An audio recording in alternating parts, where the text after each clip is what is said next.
Cycling World Cup 97 is brought to you by Licher Pilsner.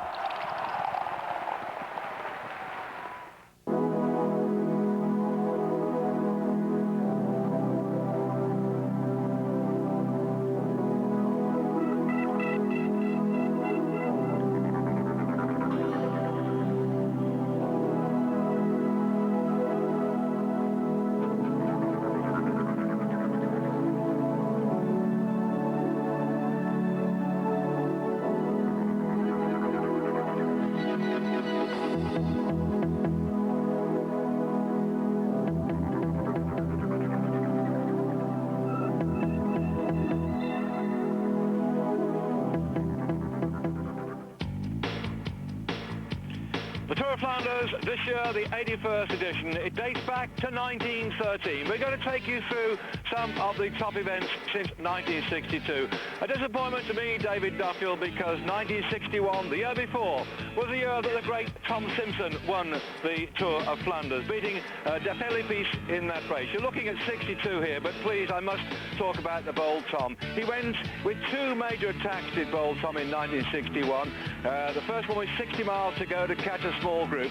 He caught up then with De Philippis, the Italian road champion, the only one who managed to go with Tom Simpson, and then with 5 miles to go, 3 laps of the finishing circuit, Tom went off on his own, leaving De Philippis with 1 kilometre to go, and came in over the finishing line to win that race. Sorry to look back at Tom's event. We're looking here on your screen at Rick van Looy winning the 62 event ahead of Mich van Aert and Kurt Colbert in third spot, but I'm sure that those of you in Britain would want me to talk about the Bold Tom. Going on then to 1963.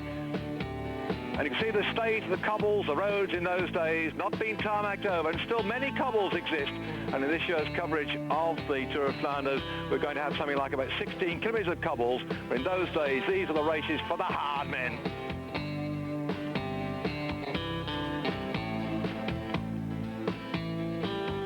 On the line then, in 1963, it was Rick van Looy, the man to beat, and he went across the line then. It was Noel Ford that won that one ahead of Merkelberg, and Tom Simpson was in third spot. We saw the Bold Tom in the checkerboard jersey just there. 1964, well, the wind, you can see then, a vital element in the Tour of Flanders, and it calls for some spectacular exploits.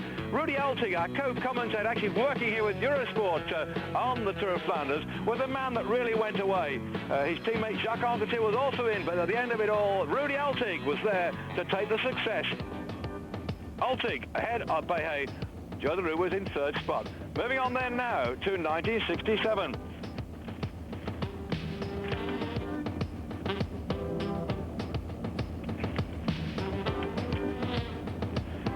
Well, with the exception of Magny's triple successes for Italy, it was really not a great race for the challenge until recent years, and suddenly coming on song towards the back end then, we have Zanangu who's going to take this one, Helleforre of Belgium, Eddie Merckx taking third spot. Magny had won his races in 49, 50 and 51. And after a great big break then, Zanangu took that one.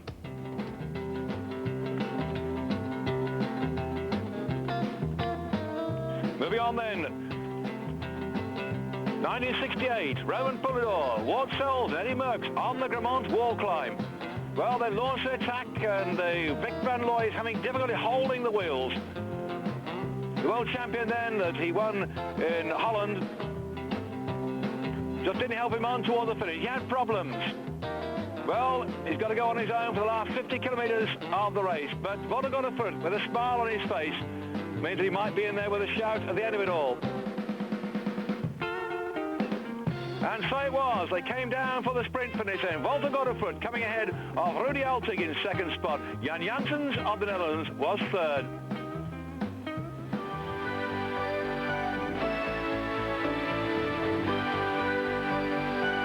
Moving on to 1969. Suddenly, Eddie Merckx was beginning to be a great threat in cycle racing, and Eddie Merckx then was the one to watch.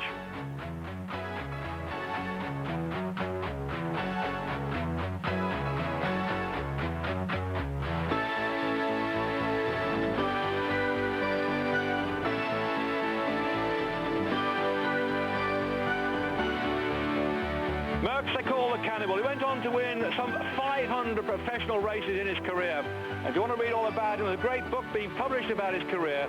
The insights in this man who really dominated the cycle racing scene for so many years. Unstoppable.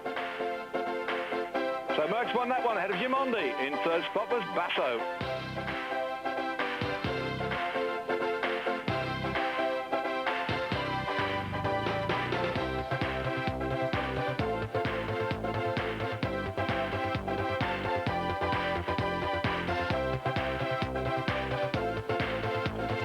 Once again, Eddie Merckx moving on then to 1975 here with Bake as well.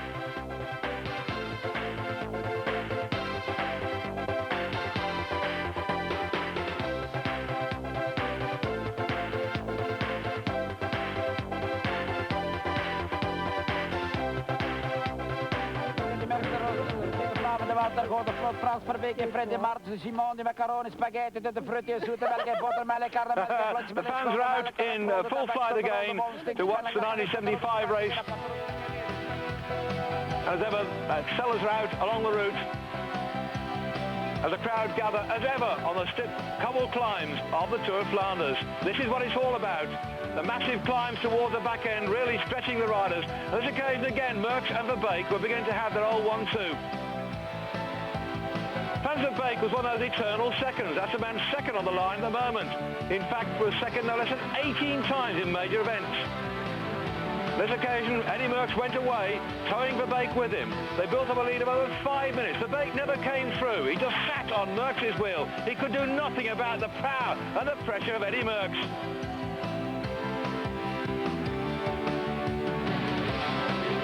Finally riding in toward the finish, Eddie Merckx came across the line, victor ahead of Frans Verbeek. Mark de Meyer was third. 1976, three of them were battling for victory. The Italian champion Francesco Mozo, the late Mark de Meyer and Walter Plancard. Well, Plancard continuing to worry about what's going to happen in the sprint.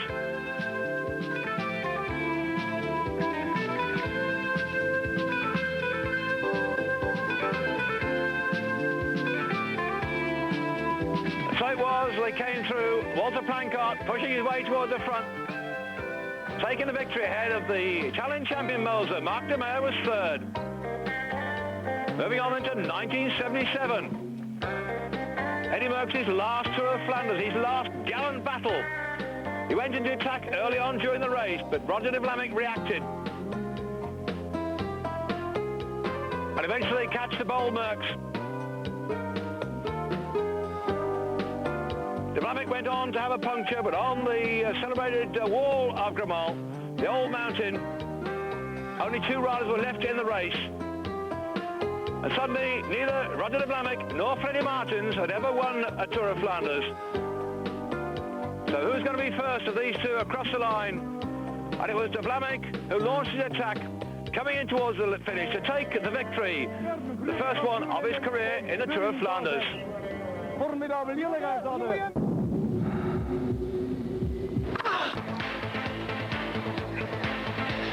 Going on turn to 1979. Henny Kuiper, Guido van Kalsen, Jan Raas, Mark de Meyer and Francesco Moser. Didi Turro, Walter Planko and Theo Wellens.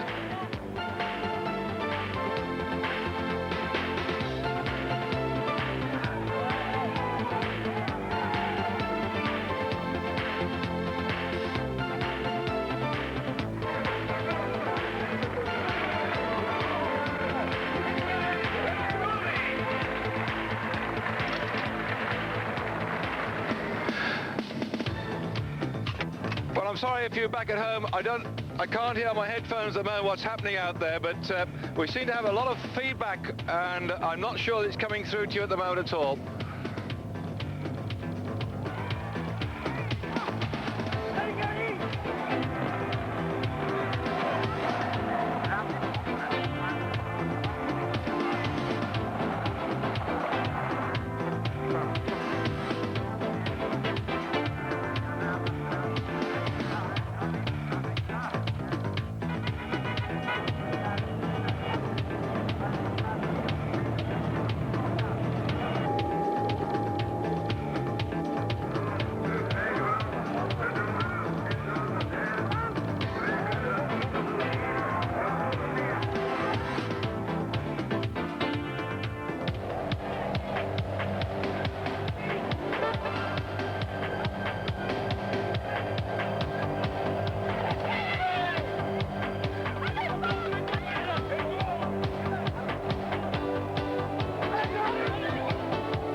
was now in with a shout. Sean Kelly was beginning to make things happen. His rivals are weakening.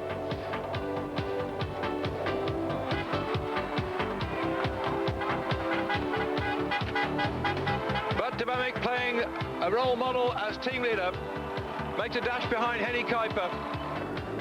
Pulls the field back.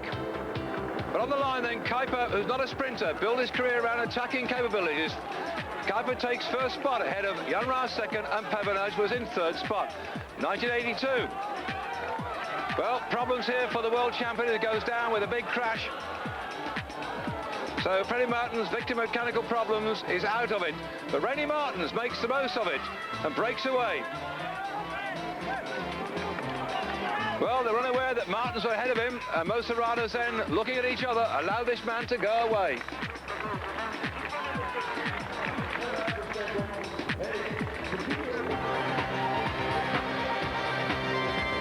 Moving on then to 1983. 20 kilometres to the finish line, Jan Raas went into the attack. Pallantier, Van der Beek, Neuland, Sargent, Hagedorn and Cotton are on their last legs. Even Phil Anderson decides enough is enough.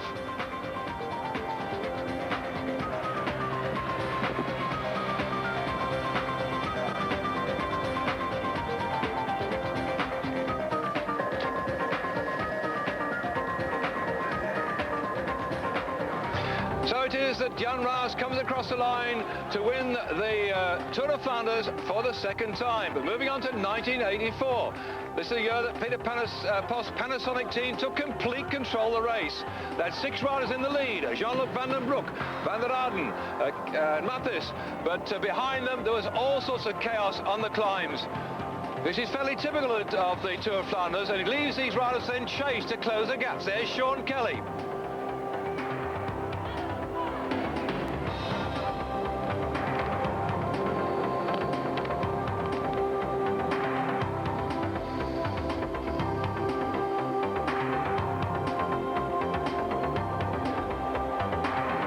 So Liebbout coming toward the finish. Jan Lammers is beginning to try and take his chance on the rest of the group that had broken away.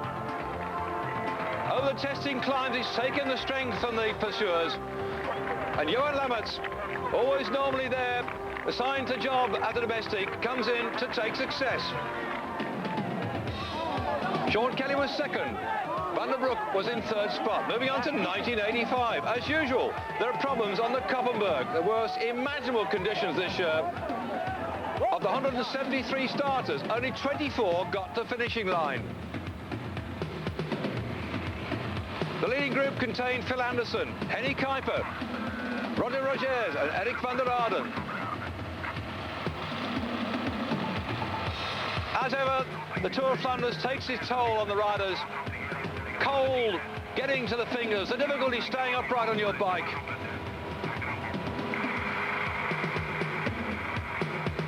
It's a strong man's race, the Tour of Flanders. On the Gramont wall climb, Anderson weakens and the Belgian champion attacks. It's the first time in his career that the Belgian champion has actually attacked on the Gramont. At the summit, he was 12 seconds ahead.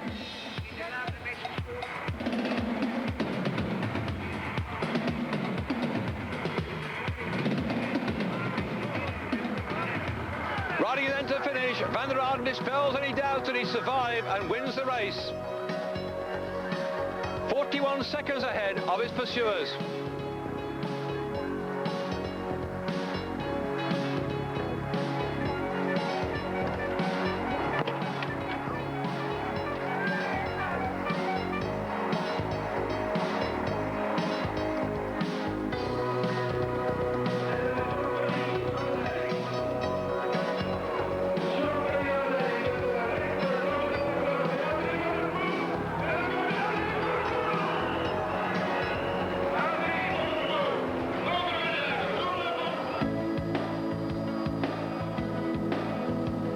Well, 1986 was the year for Andy van der Poel to win the race ahead of Sean Kelly with Van den Brade in third spot. But moving on then to 1987, it was Croix Quilon who started to make a big move. 13 kilometres to the finish, the Belgian champion started to go ahead on the road he knows well. Kelly, Van der Arden, Rooks, Van der Poel, Sargent, Boer and my old mate Alan Piper hesitated while he attacked. Well, the Tour of Flanders had never been won before by a Walloon. Could Kilian make it?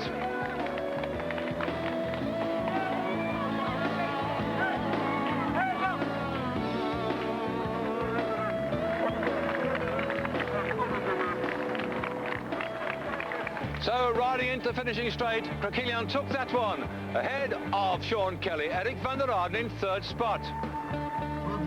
By 1988, more mature Eddie Plancart learned his lesson from past failures.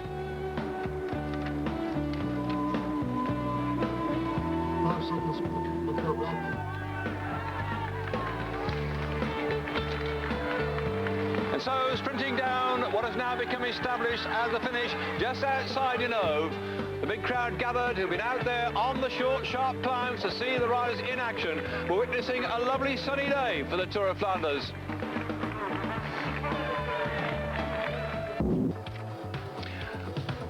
Moving on to 1989. And now the young Belgian Edwig van Hooijdonk and the Norwegian Dag Otto Lauritsen enter the last big stretch, the Bosberg. It's only just short, sharp cobblestone hump in the woods, but Van Hooijdonk knows it like the back of his hand. After winter training on this particular part of the road, he began to put the pressure on and left Dag Otto Lauritsen behind him. Pursuers also tried to close the gap, but it was a lost battle. So for Edwig van Hooijdonk, not only was he going to have a World Cup victory and the Tour of Flanders to his success, but at 22, he was one of the youngest riders ever to win a World Cup. Tears of joy for Van Hooijdonk, who became known later as Eddie Bosberg. That's the place he used to go. 1990, this time, nice dry weather conditions. The Italians love this sort of weather, and the national champion Moreno Argenton starts to attack. Fignon, though, was keeping an eye on the affairs.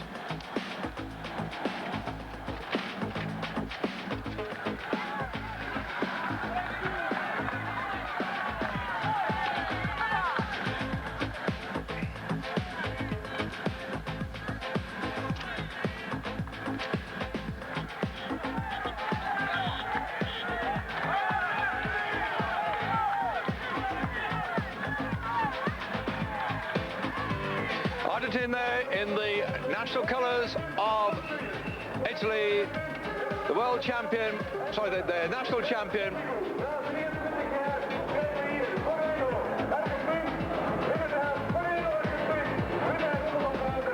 Riding in to take his victory.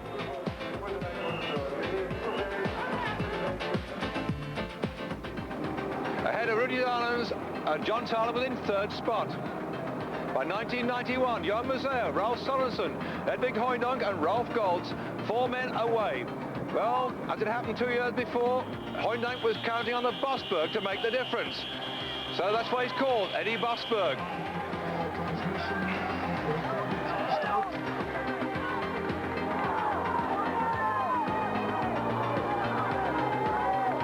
And so it was on the Bosberg, Edwig van Hooijdonk went away yet again, urged on by the massive crowd, looking for a superb double by the Belgian.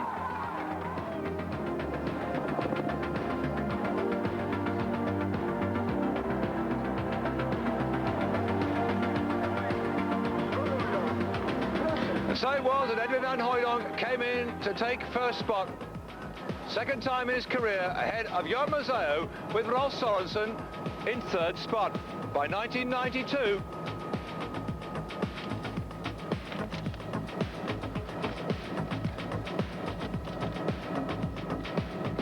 this was going to be the year of the long lone breakaway.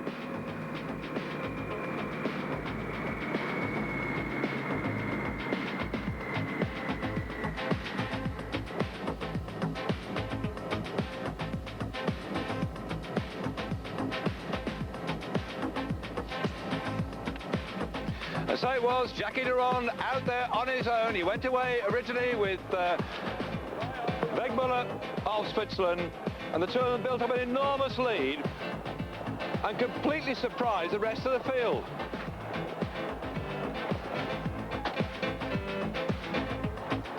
Jackie Duran, always prepared to take a chance, had left Wegmuller riding in toward the finish. A great phalanx of motorcyclists. We're going to see one of the best long breakaways that we'd ever seen in the Tour of Flanders. Moving on then to 1993, after Duran crossed the line in first place in 1990, Wegmuller took a second place, then Hooydonk a third spot. By 1993, that man Museo was beginning to make himself felt, but Maurizio Fongris, wearing his World Cup Championship jersey, was away with an interesting group: Ballerini, Museo, Mason, Sargent, Van Hooydonk.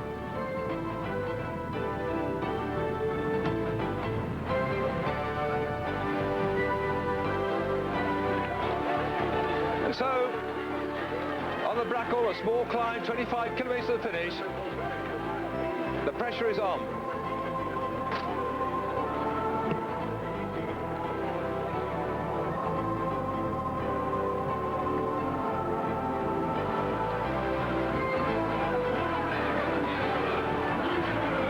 Gets away, and to take his first victory on the line there, a brilliant sprint takes him across the line in first spot, just ahead of Marson and Batalo in third spot.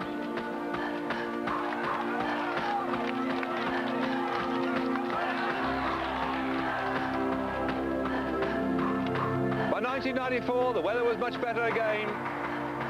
Of course, it's going to be the Rendrich climb where the attacks will take place. 5 riders broke away: Capia, Museo, Bugno, Chimil and Ballerini.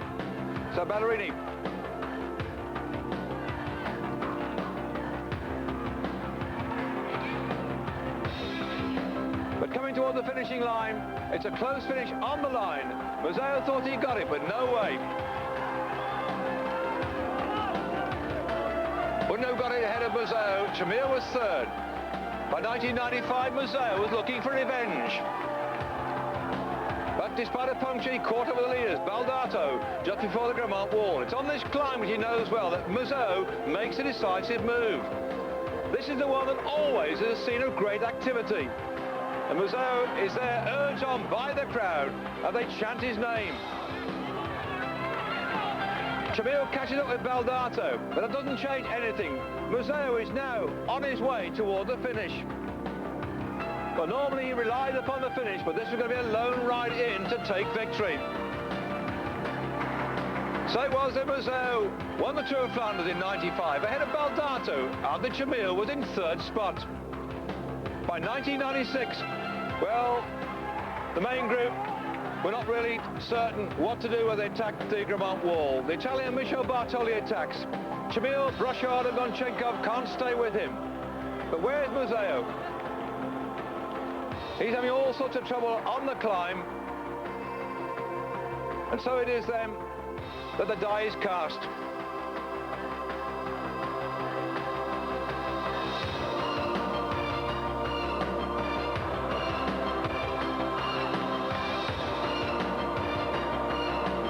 For Bartoli with a time trial in toward the finish. And victory then for the Italian. Baldato was going to be in second spot. Museo finished in third spot. So for Museo, twice a victor in the Tour of Flanders, had to be content with a third spot. Would he go one better in 1997?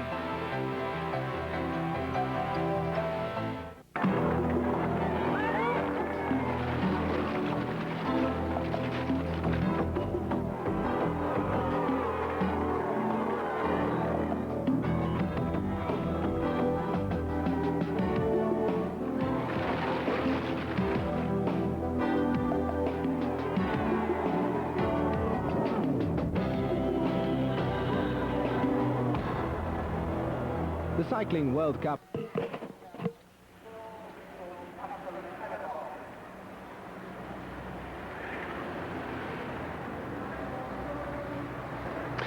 Well, welcome then to the Tour of Flanders, and the crowd at the finish line waiting for the arrival of the race, which this year is over a much different course than the past. There you see it on your screen at the moment, starting out at St Nicholas this morning at just after 10 o'clock, and that little squiggly bit at the bottom before we get Baker for the finish is where it's all going to really blur apart at the seams, because the course has been slightly changed this year. There's been a lot of concern amongst the riders and the team managers about how it might be. They're going into this round of the World Cup. That gives you an understanding of the points then. Up there, Zabel with 100 points, and the Noe in 16 points in the second spot. Well, there we go, right the way down, sorry. Pedigata, Noe, Cassato, Sberg, Skibby, Pedigata. Look at Maximilian Cheandri, by the way. They jump up and down with our graphics here. I spoke to Max this morning, and those of you back in Great Britain may be concerned about his health and temper after the crash in the Milan-San Remo. Hello, I'm going to stop talking, but there we are. These are the famous frites, and that is mayonnaise there. That looks like something more than mayonnaise. We'll go back to the world classification at the moment. Polti with 12 points, CVM 9. This are the teams, by the way. They're La France de Jour with 8 points. That's Maximilian Cheandri's team, and Max this morning said he'd recovered from the crash in the Milan-San Remo, and was looking forward to the race today. It took about 3 to 5 days to get over it, and there we are looking back at the last 9 years or so of the victors. Bartoli last year, Bouzou looking for a victory again this year. But this morning at the start in St Nicholas, which is now on your screen, there were 1 or 2 tips flying around the place, by the way. One man that they spoke about was Dmitry Konishev, who, as you may have seen on Eurosport, he's won 3 races so far this year, and that's a long shot. You wouldn't if the bookies, oh no, they're not open on Sunday, are they? But there we are in the background. You can see that lovely town hall in the big square at St Nicholas as the riders set off. We're now looking at the live part of the race, and we've had action all the way through. This new course that has been designed, it's going over the same territory we had before, by the way, but nevertheless they've changed it round the sequence, has exactly what people thought, brought about a very quick reaction from the riders. Normally on the Tour of Flanders in the past we had one great big long loop round Ghent, like Ghent is the hub of a big wheel, and we'd start at St Nicholas and move right the way round in an anti-clockwise direction. Then it would be that a lone hopeful rider or group of riders would go away, and nothing much would happen until we got in towards the short, sharp climbs towards the end of the race.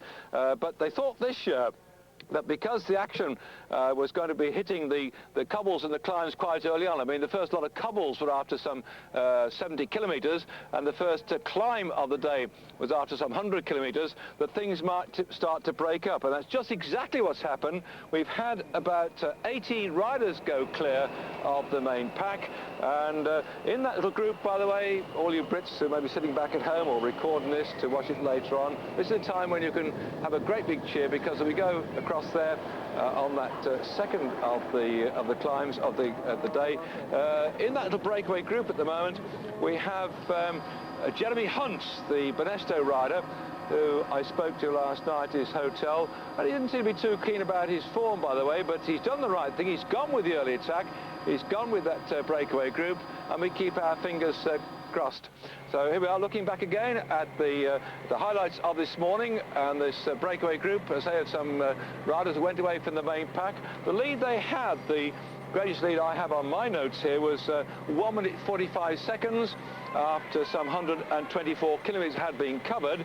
And then it broke up a bit too, because Debian went away with 5 men. I'll give you a rundown on some of the riders that were in that early breakaway group. Spruck was there, Dietz was there, Casagrande, Fontanelli, Ulchikov, Andro, Debian, Rodriguez, Eichhout, Bongioni, Bettin, and of course Britain's Hunt. Now there, the gap down on your screen. This is the look back, by the way. This is not live. This is the look back at what happened this morning. And I said the greatest gap was 1:47. This is at the point when it's 1:45 ahead of the main group. So we might well have still on the Tour of Flanders an unusual happening when an early group actually survive the course and catch 1 or 2 of the top men napping, because I don't want to be disrespectful to the people in that breakaway group, but they don't contain some of the top riders who we're expecting probably to do well on the course this year, because in the main pack, Johan Mazzeo is still marooned with his Mappé teammates, and they had a lot of work to do early on in the race. You see on the screen there, that was where they'd still got some 131 kilometres to go towards the finish. And I hope it is look back, by the way, not to cause any problems with the poor man's relations, but we had an almighty crash as well when a couple of riders hit the deck, and you may or may not see it on your screen, but that did have quite a comeuppance. And down went Chanter of the Casino team, and also I think his collarbone went as well, by the way, but we'll have to wait and see if we show you that one. But we've already had a pretty nasty crash. Conte of the Scrigno team went down as well. And we're still looking back at the early start. This is the main group of riders this morning. Covering today, by the way, 256 kilometres on this, the 81st Tour of Flanders, 15 climbs in all, and there are 14 stretches of cobbles, which total a distance of 15.7 kilometres. That's around about 10 miles in all. This is the main group, containing so many of the top favourites for the race this year. My good friend and co-commentator Peter Voigt has got his eye on Eric Zabel, because he feels that he could be in with a shout today. I've already mentioned this morning that we had the hot tip from the start when Konishev was put up as a likely contender for the crown.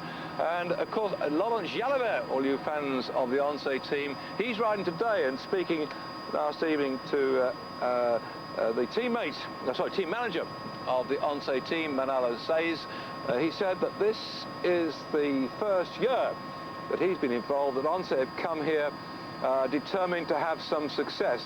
They have ridden in the past. In fact, Jalabert rode, I think it was 1994, I think last time that Jalabert rode, but they've come here to try and do something. So we'll have to watch out for the yellow jerseys of the ONCE team. But Jalabert is not in that early breakaway group, so his team have got to do quite a bit of work. And in fact, the big concern, as we look back at the early action today, is that with the race being slightly changed somewhat, and the riders are very nervous about it, that an early break could cause problems. That's exactly what we've had. I was speaking this morning to Theo Daru of the Benesto team, the deputy team manager there of the squad, and he was saying that it could well be a different year this year, and they've got to be very, very careful about what goes on, because the riders are very nervous about the different shape of the race this year. We've still got the climbs, we've still got the short, sharp ones, but for instance, some of them have been changed slightly.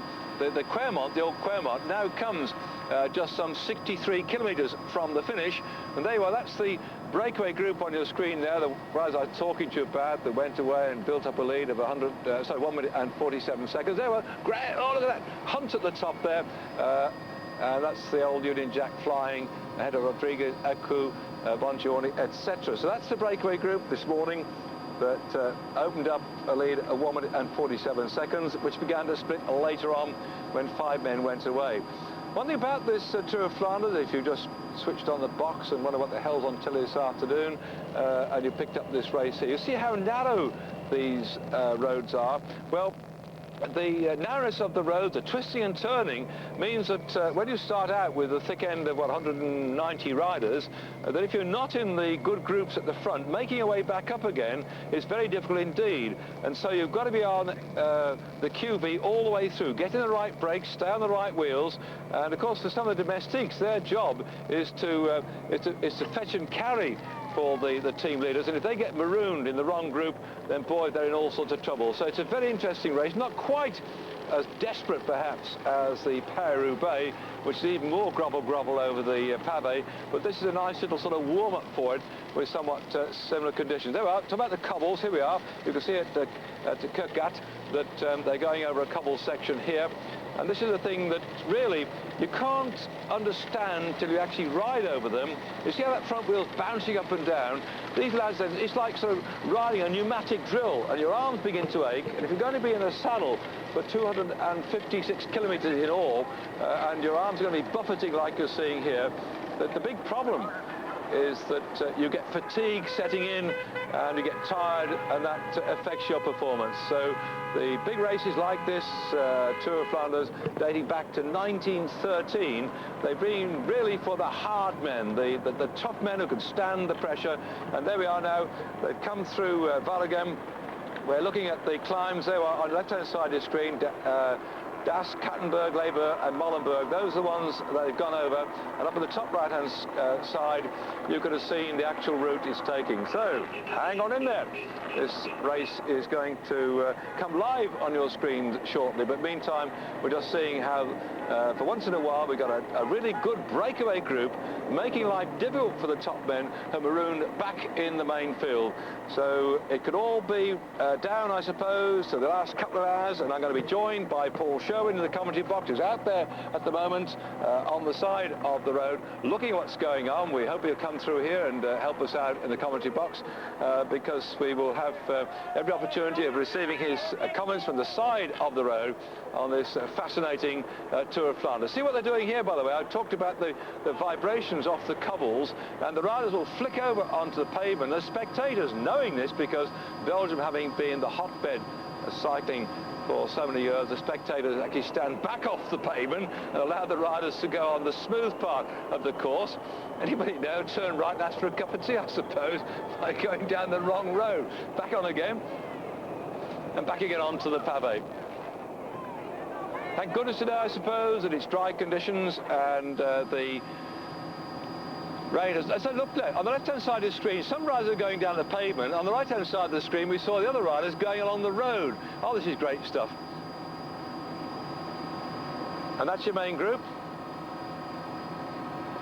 Another trouble with the narrow roads that we saw earlier on, by the way, is that the team managers can't get up very easily to pass messages to their team captains to tell them what sort of tactics to employ with a chaser breakdown on. Don't chase a breakdown. And so, like now we're on somewhat wider roads, it could be an opportunity for some information to come through, because somehow it looks like a very disparate group of blokes here. Nobody really racing their guts out to pull that leading group back. Anything might happen yet.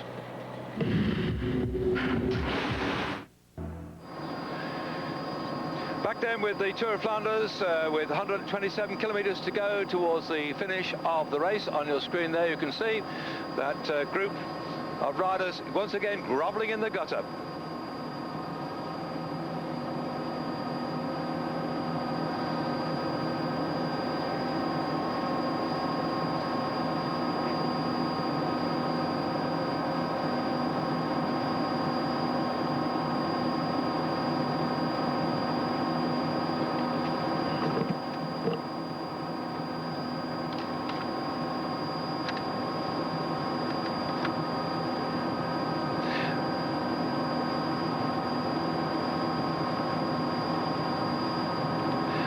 On the side there's a problem. One of the riders seems to have run in.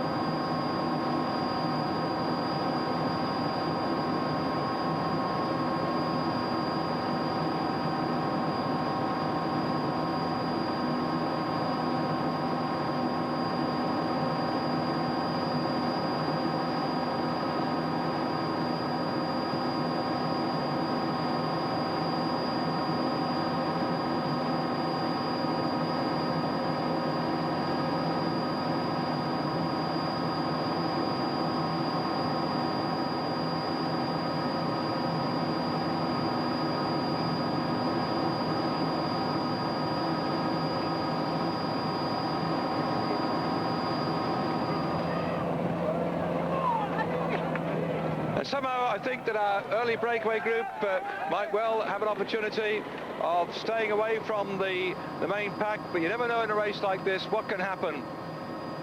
See how they're all over the way of the road. Normally they'll be on the wheels, following the wheels. Look at the wind, the crosswinds also playing a great part in today's race as they go backwards and forwards, up and down the little climbs.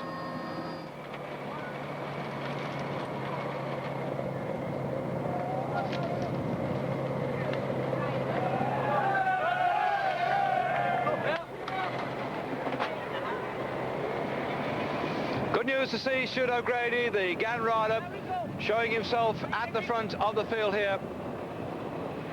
He's been in superb form recently. Of course, GAN need to do all they can to show themselves to future sponsors, because GAN are going to back out from the sponsorship of their team this year. So Chris Boardman, Stuart O'Grady, the rest of the riders now want to show themselves as a useful team to be taken up for 1998. Looking there, by the way, at the orange colours of the Scrigno team. If you didn't catch the early part of our programme, we had a nasty crash when Conte went down. As far as I know, he's rejoined the race, but the one who really seemed to be sidelined and carted off to the ambulance, Chanteur, looked like he broke his collarbone, but don't take my word for it. Certainly, we saw it on the screen. We haven't had confirmation fed through us at the commentary point, but nevertheless, it looked very difficult indeed. There is in the middle of the race, by the way, these somewhat smoother, straighter roads, and it was felt amongst the team managers that they could, in fact, begin to pull back any breakaway groups on this particular section before we caught up with the main pack again. But as far as Debian is concerned, a chance to try and stay away and go for a long one. I don't think somehow that man has got the capabilities of Jackie de Ronde, who did just that, and by the way, it's too far to go yet anyway. If you're looking for Hunt, the British rider in this group, riding for Benesto, and you want to pick out his number, Jeremy Hunt is 155.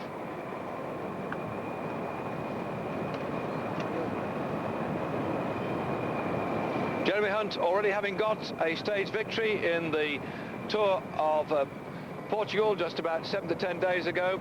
He's actually done nothing since then in terms of racing. He's actually been up in France and Belgium training particularly for this race as such.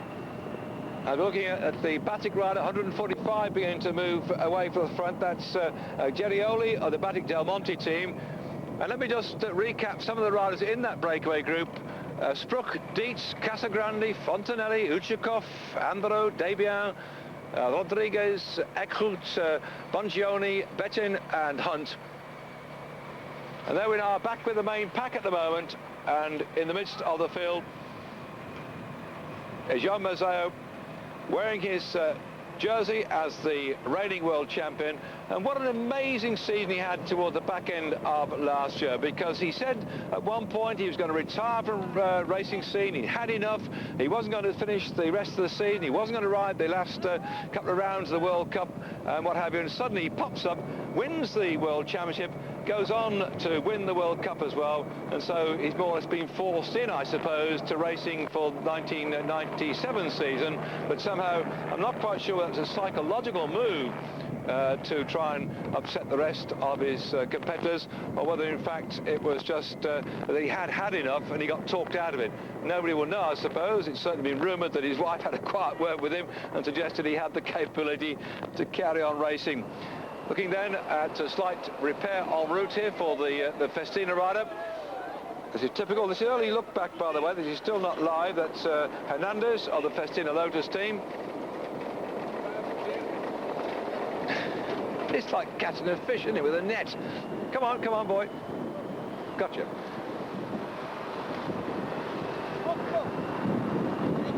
This is not unusual, by the way, that either the saddle itself gets a bit loose and has to be tightened up after they've been battering over the cobbles. That's the actual saddle to stop it tipping forward and backwards. Alternatively, that with an aluminium seat pin going down inside a steel actual seat tube, if it hadn't been locked up and the buffeting you get on the pave, it could actually slide down a bit. You suddenly discover that your knees are bent and your saddle's dropped about a couple of inches. So you go back to the team car. Not only has to pull the saddle back up again, but lock it back in place. Well, this is the gap now between that leading group I spoke to you about, 103 from the 5 men, and that including Debian, and then back the other group only about 130.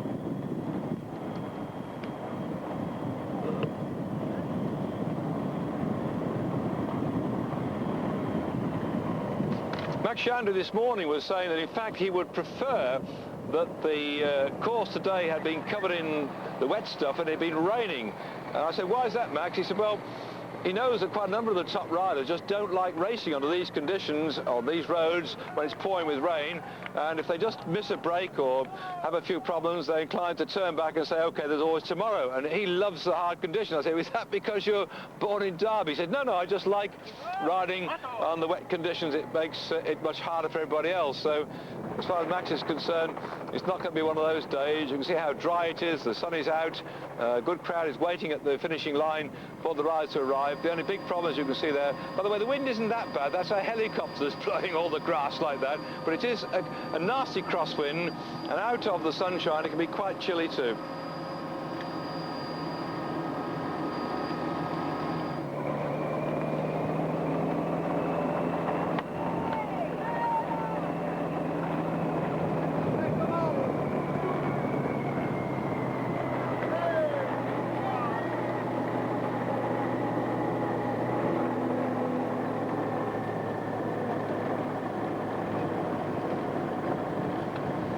I'll try and pick up the 5 leaders for you, but it looks like they're going to get caught then by the other group.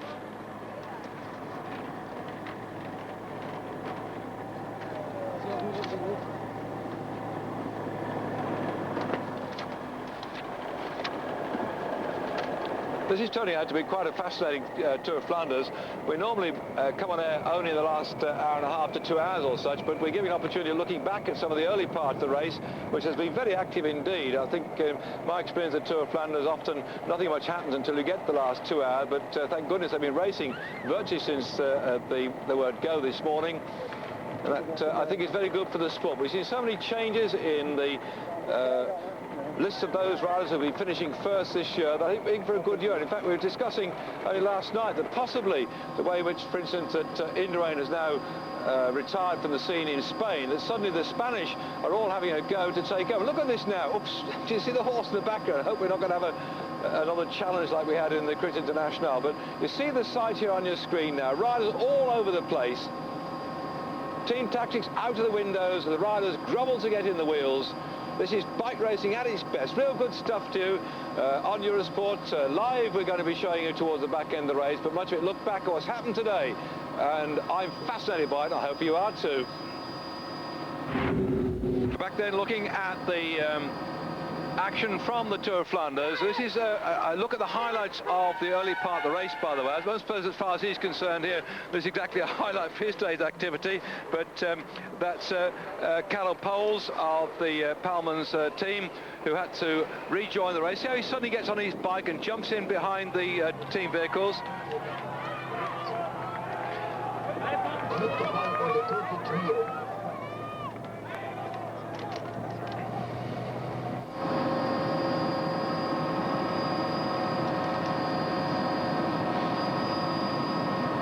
Just being here on my headphones whilst we're looking at some of the action this morning, that the live action we're going to get will come up from the Côte de Trio. We'll take you on board then at that particular point and bring you up to date exactly as it's happening now. My good friend Sherwin, I hope, will come and join me too. He's out on the course at the moment, working his way through to the finish line where we're carrying on the commentary, looking back at some of the action this morning. My name's Duffield. Welcome to Eurosport's coverage of the Tour of Flanders. I must apologise if it's been a bit hiccupy so far. We've had 1,001 problems with the transmission going back and forth. I'd be honest about this, because you might say, what the hell's going on? I wish I knew. If you can tell me, perhaps you'll phone up and let me know. But I've been enjoying it, the lovely sunshine. The people alongside the road are doing just that. And by the way, if you've got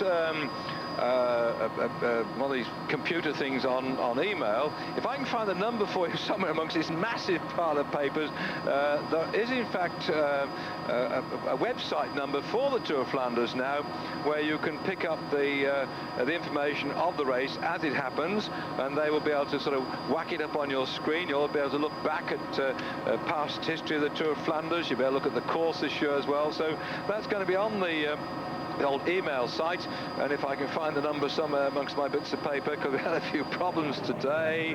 And yes, we've had the frit and the mayonnaise so far. Just one little drop of the old Stella down the road to wet the whistle, because I've still got this blasted sore throat and a touch of the flu. Very grotty last night I was, and So Debian, this is what I told you early on about the fact that Debian was in a breakaway group of 5 riders and then set off on his own. God knows why he tried that. Here we are at the finishing line, by the way, just going through the teams taking part in the race today in alphabetical order, by the way. And down there I'm very impressed to, of course, see Kelme in the midst of the Benesto Nionce team, because that one is co-sponsored by the Eurosport concern and Costa Blanca. And now we're picking up, I believe, says he, keeping his fingers crossed, we've actually got the race live on your screens.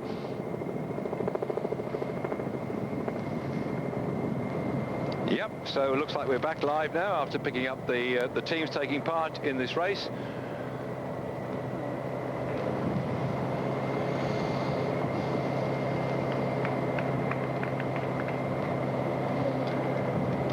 So on the Molenberg, no, it can't be live, because the Molenberg, looking down here, that in fact is going back to, that was 139 kilometres from the start, and that was at around about 20 to 2, so we're still going back to the action that happened early on this morning. And so on the Molenberg climb, here we go, up this 500-metre climb. So we're looking back still at some of the early action this morning. And problems always on these climbs, by the way, that if you get somebody who just pulls his foot out of his pedals or hits a wheel, or somebody slows down, or in fact gets in the wrong gear, that's quite standard practice. Wim Umluk of the Palmans Listec team, just there, finding himself in all sorts of trouble.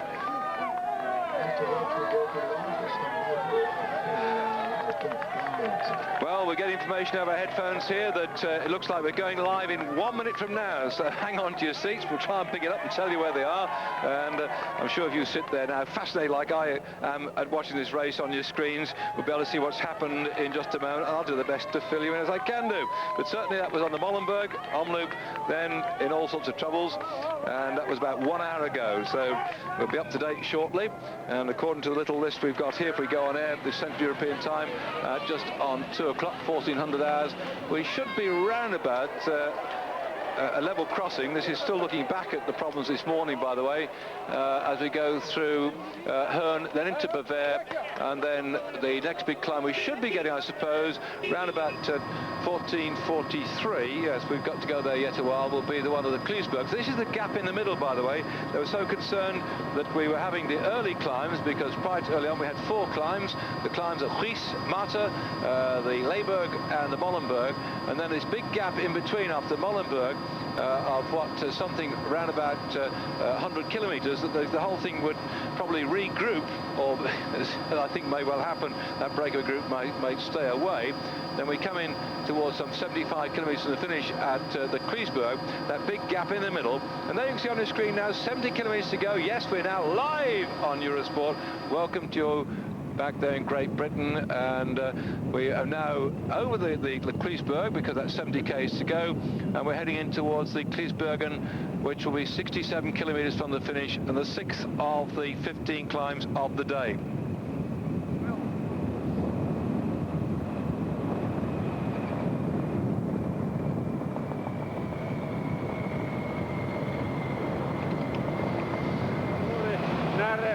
Good afternoon, sir. No, I can't hear what he's saying at all. I'll just put on my... No, the other headphone. All I got was the noise off the helicopter. As a quick look on our cameras there at Frédéric Moncassin of the GAN team, number 91. And I actually tipped Moncassin as a likely winner of this race, if only he can get up there with the group, because he's very good at riding his bike over the rough and tumble. It's about time he managed to get something under his belt in the classic area. But he wasn't able to go with the early break, because Stuart O'Grady was in that breakaway group, which we had quite early on. You can see the state of the race now. They're spread eagle all over the roads here.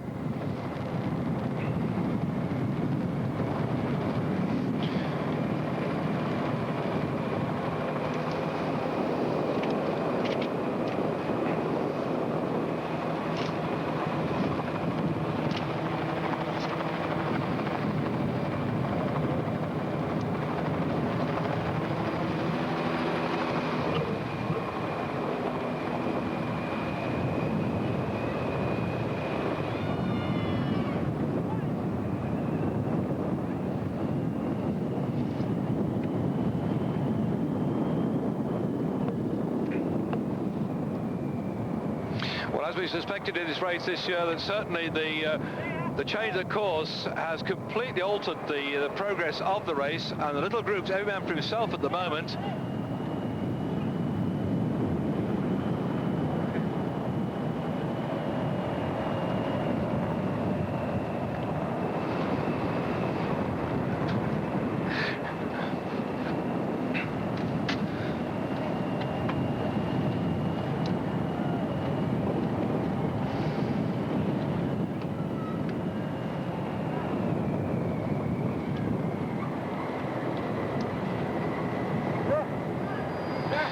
Breakaway group at the moment.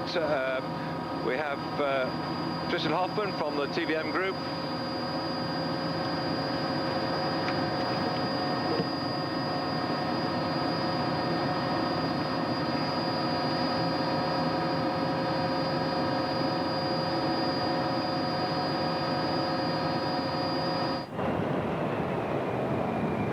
So there are 67 kilometres to go in the race, and that will take them up now to Kliesbergen. They would have covered 180 kilometres from the start. The Kliesbergen, the next one to come, we've got the other climbs ahead, the Old Quermont, which is causing a lot of concern amongst the team managers because it's only 63 k's to go to the finish. The Paderberg to follow straight after that, and then on to the Kortke, the Tijnberg, the Steineberg, the Belvedries, the Ten Bosse, and then of course the Bosberg, which is just 13 kilometres from the finish.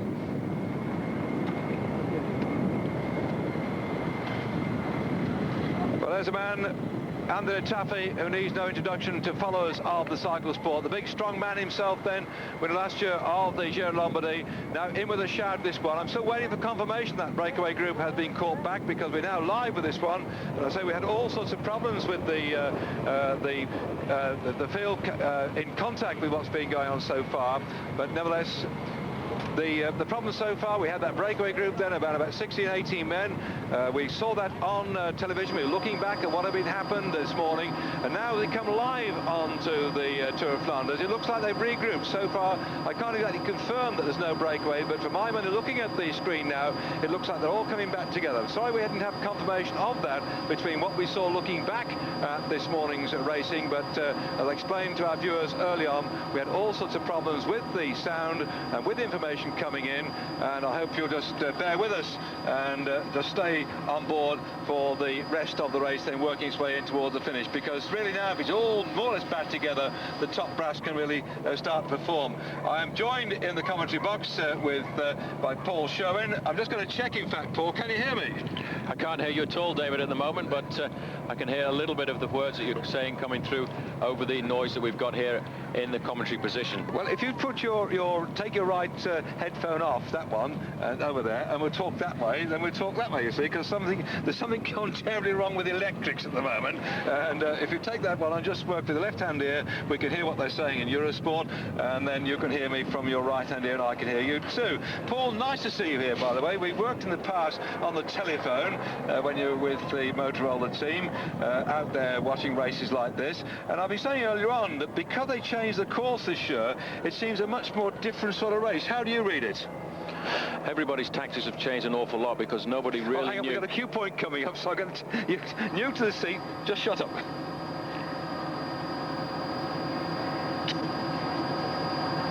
Right, in future we stop there. Right, oh, you'll feel back at home. I just exposed some of the techniques of the game, and you can see now on your screen the Bosberg, by the way, the big one that happens towards the back end. We've just got those coming up that you're going to see live on Eurosport. Those are the climbs yet to go, and it looks like the bunch has now come back together, and so it could all explode, particularly probably on the Old Quermont, which is just something unbelievable yet to come. So I'll go back and talk to Paul Sherwin here.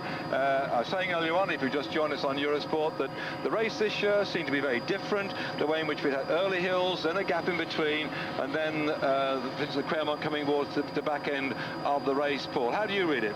Well, the race has changed a lot because of the fact that Quermont is so close to the finish. The Quermont has always been a strategic point of the Tour of Flanders, but more so this year because we do have just a short distance from the top of there to get to the finish.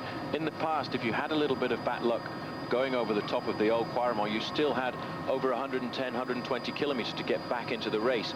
If you have a hard time now, well, the race is almost over for you, which is why I think the riders at the front have been fighting for position at the moment, trying to get into a good place to go to the bottom of the Old Quaremont as we come along these very narrow roads here in Belgium. It's so important to ride in the top 10 or 15 places.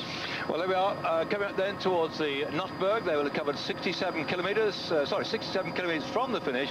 189 have been covered so far, and this is the climb, and a bit of a gap between this one and the next, just some 4 kilometers, but then we suddenly get the Old Quaremont and the Paterberg, and those two climbs are so close together. We only got about 5 kilometers. Are you a betting man? Do you think that's where the action will happen? Well, definitely going to be a very serious selection when we go over the Old Quaremont. This climb that they're coming up here now, the Notterberg, in fact, is quite a steep little climb too.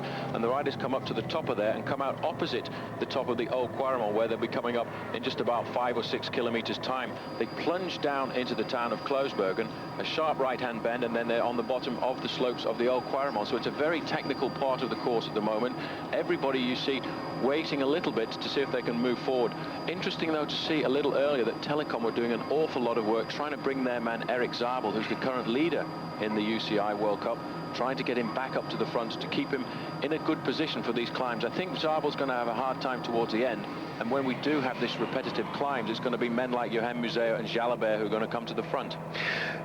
You say about people like Museo coming to the front, Paul. How much should there be an experience of riding this particular course? Because with all due respect to Zabel, a new young rider on the block, how much experience helps a rider on this particular sort of event? A lot. You really do need to know the climbs. You need to know the approach to the climbs.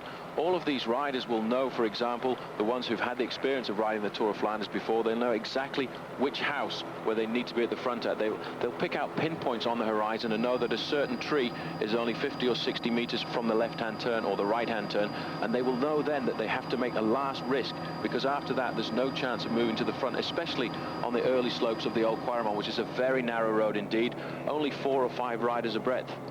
I was saying earlier on, before you came hot foot from your American friends, by the way, that the difficulties on these narrow roads too of the team managers being able to get up to the riders and transmit messages forward. Is this very much, you know, a race every man for himself when it gets further down, or how much team tactics can come in there? How much can the team manager have anything to do with what's going on? Once the race actually gets underway, it's very difficult, although 1 or 2 teams now are using a lot of communication. A crash at the back here, David. This is what happens when you come to these little climbs. Everyone's taking risks. Somebody loses their chain and 4 or 5 riders are stopping at the side of the road at the moment. It's not a major problem. We've got one of the Koolstrup riders here, Tom de Smet, trying to get back on, trying to get his chain back into grips there, but the big problem is he's going to have a hard time now, because at the top of this climb it plunges straight down to the valley below, and almost immediately they'll be attacking the Old Quaremont. And there we are, another look back in slow motion at what happened there as the riders were touching wheels and throwing the chains, riding into the gutter. And when you've got maybe 10 riders in a space for only about 6 or 7, you get these sort of problems. And of course, as far as the top men are concerned, they have to be constantly near the front all the way through, and that must be wearing for the top men to be in that top 20 or 30 places. It's a very nervous time for the riders too, because you have to take 1 or 2 risks to stay in this ideal position that you want to be in. And you do realize that if you break, 3 or 4 riders are going to come past you, so there's a lot of argy-bargy at this time of the game, and you have to create your place in the peloton. They're actually on the toughest part here of the Notterberg. It's round the back of the old Mont de l'Enclos, and you can just see here the way 1 or 2 riders are struggling at the back of the pack, just how steep it is. And it will be interesting to see the reaction of a lot of these riders, because they will have done 50 or 60 kilometers more than they normally do when they hit the Old Quaremont, which is a very tough climb. The bottom part is quite steep, but I always think the hardest part is when it levels out over the top. You get a little bit of a side wind, and there is quite a wind out there on the course today, and that's when the men with the big engines can really put the hammer down. So there they are then on this climb. As Paul said, this could be the decisive point at the top, but once they're over the top of this one, going on to Old Quaremont, we have some 4 kilometers left before they tackle that one as well. So they're coming in quick succession now here live on Eurosport. Stay with us then for more action coming up, because right now the race could be entering into a very, very difficult phase, with the top men vying for position of this group, with most of the favourites still up there challenging for victory today.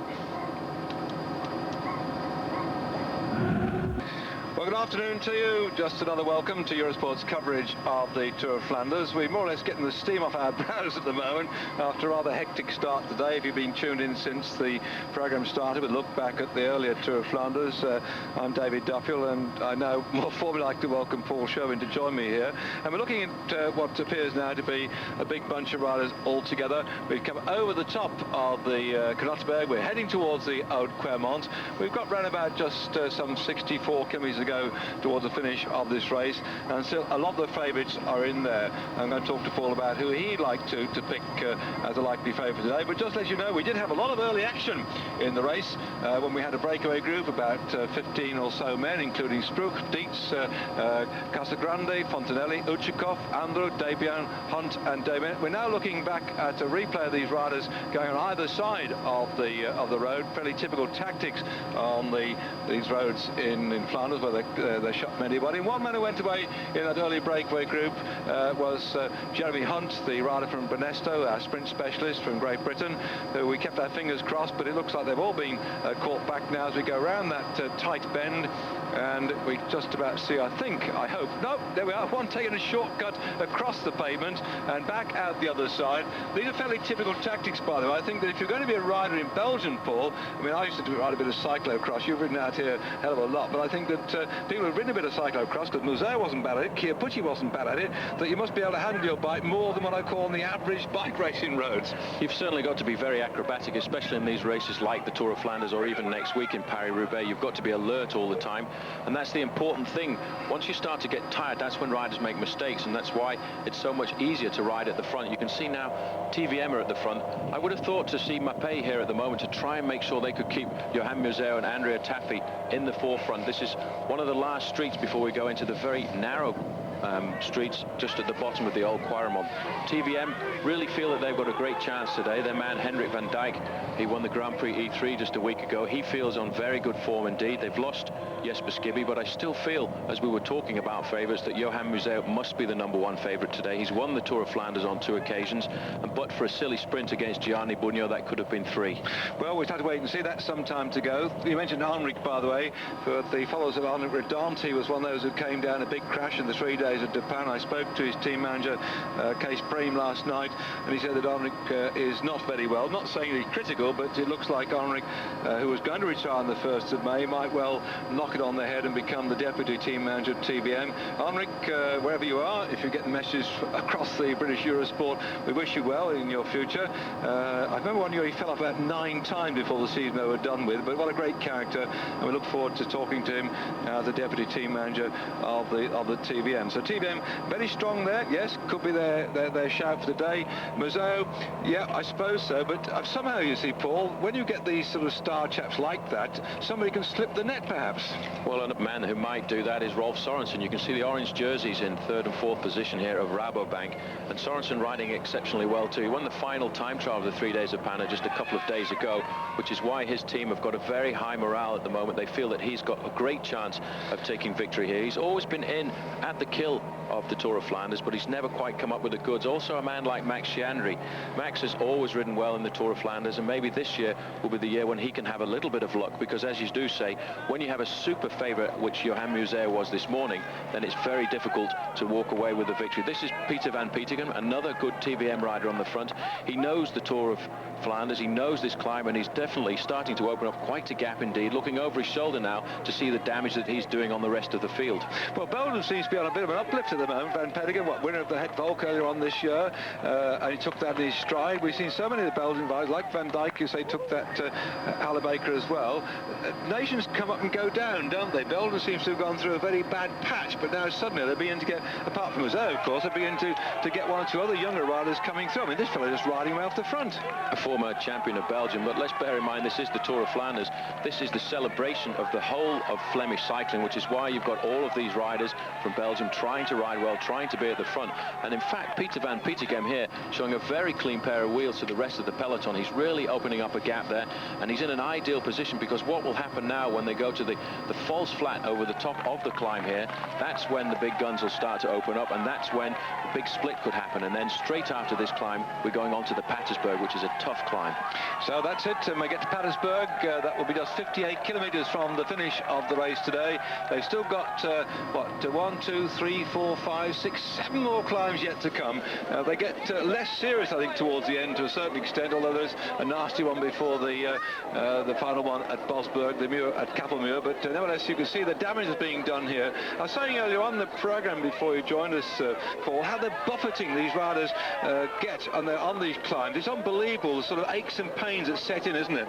It is, but the best thing about riding cobblestones is you have to ride fast. If you ride fast, you actually glide over the surface of the cobbles. And when you watch riders like Sean Kelly in the past, he used to hardly hold the handlebars at all. He used to rest his hands on the top, exactly as Peter van Petegem is doing here. He's holding the handlebars in the middle. You see there's hardly any grip there at all. So what that does is it allows the front wheel to move over the cobblestones and hopefully find the safest road over. Well, for British viewers of Eurosport, book your seats now, because for the Paris-Roubaix next week, a week today, we're going to have the bold Sean Yates joining me in the commentary box for something like 4 hours of action. We sat there at Roubaix watching. In fact, that looks like Andre Shamil coming through here, previous winner of the Paris-Roubaix. He's jolly good at these sort of terrain too, isn't he? Definitely one of the tough men from these kind of classics, just with a win in the Grand Prix of Waregem, or the Travers Belgique as they call it. He's always a good competitor when it comes to the cobble classics, a tough rider. He was very close to winning the Tour of Flanders in the past, but you know, that victory that he had in Paris-Roubaix a few years ago was quite magnificent. Johan Museeuw battled back to within a few meters of him, but just couldn't quite close the gap. So this is dangerous now, because we have these 3 riders going through. I think the Festina rider was Bruno Boscardin on the front there, Peter van Petegem, now Andre Schmiel, and they've got a 10-second gap over the main field, and we must see a reaction fairly soon. It looks like one of the Rabobank riders going up towards the front. Certainly Sorensen this morning was tipped to me by Theo de Roy, his team manager, and it looks as if, yes, you've spotted somebody there, Paul? In about 3rd position, 2nd position, right behind the motorbike there is Johan Museeuw. Yeah. You can see the World Champions jersey, so he's obviously seen the danger, and it looks very much as if he has one of his teammates at the front there, trying to close down on this gap. He realises how important it is, but still I'm surprised to see the field very big at the top of the Old Quaremont. Not as much of a deficit, a damage has been done as I thought. Well, there we are, this quick flick over the top, and then the other one next to follow shortly after that. And those are our leaders. You're right, there's Boscardin, Knaven, they've got Knaven. I thought it was Van Petegem. Hang on, I'm going to have to check that one, because he wrote up there. They said Van Petegem earlier on. Now they're going to say it's Knaven. And on our little sheet here, 105 is Peter Van Petegem. So the man who's playing the graphics is getting it wrong. Good, Elsa. Well, it's nice to know that some people do make mistakes, and that we all can do that working under live conditions. Thanks to all the people who've written into cycling about the things I say and don't say, and to all you people who've been sort of supporting me. It's very kind of you. And to the article that Mark Bell wrote, Tony Bell, Mark's brother, that was also nice of you, sir, and nice to see that so many people have taken sides, or in fact joined in the whole thing. And one thing I would say, by the way, that when they're trying to compare myself with Phil Liggett, who works here with Paul Sherwin, Phil and I are great mates, and there's no aggravation between two of us. We do a different job entirely, and Phil at the moment is riding a 200-kilometre Audax event somewhere in Dorset, I think, together with Patty's wife, and we wish them the best of luck today. Well, some serious action going live in the race here, David, because in this group we just got a chance to see with the motorbike there that Rolf Sorensen is in this group. Johan Museeuw there in the white jersey, or the rainbow jersey, I should say, of the world champion. He's looking very comfortable in this group. Vyacheslav Ekimov was there too, and you can see now, looking back down the main road, just how much damage has been done by the Old Quaremont. But they've got this long straight stretch of road, and again the wind will be having its effect too. It's been quite strong today, and a bit cold too, but still some way to go, just inside the final 59 kilometres of the Tour of Flanders. And that little breakaway group now, I don't think they're going to get that far away. Ever watchful then.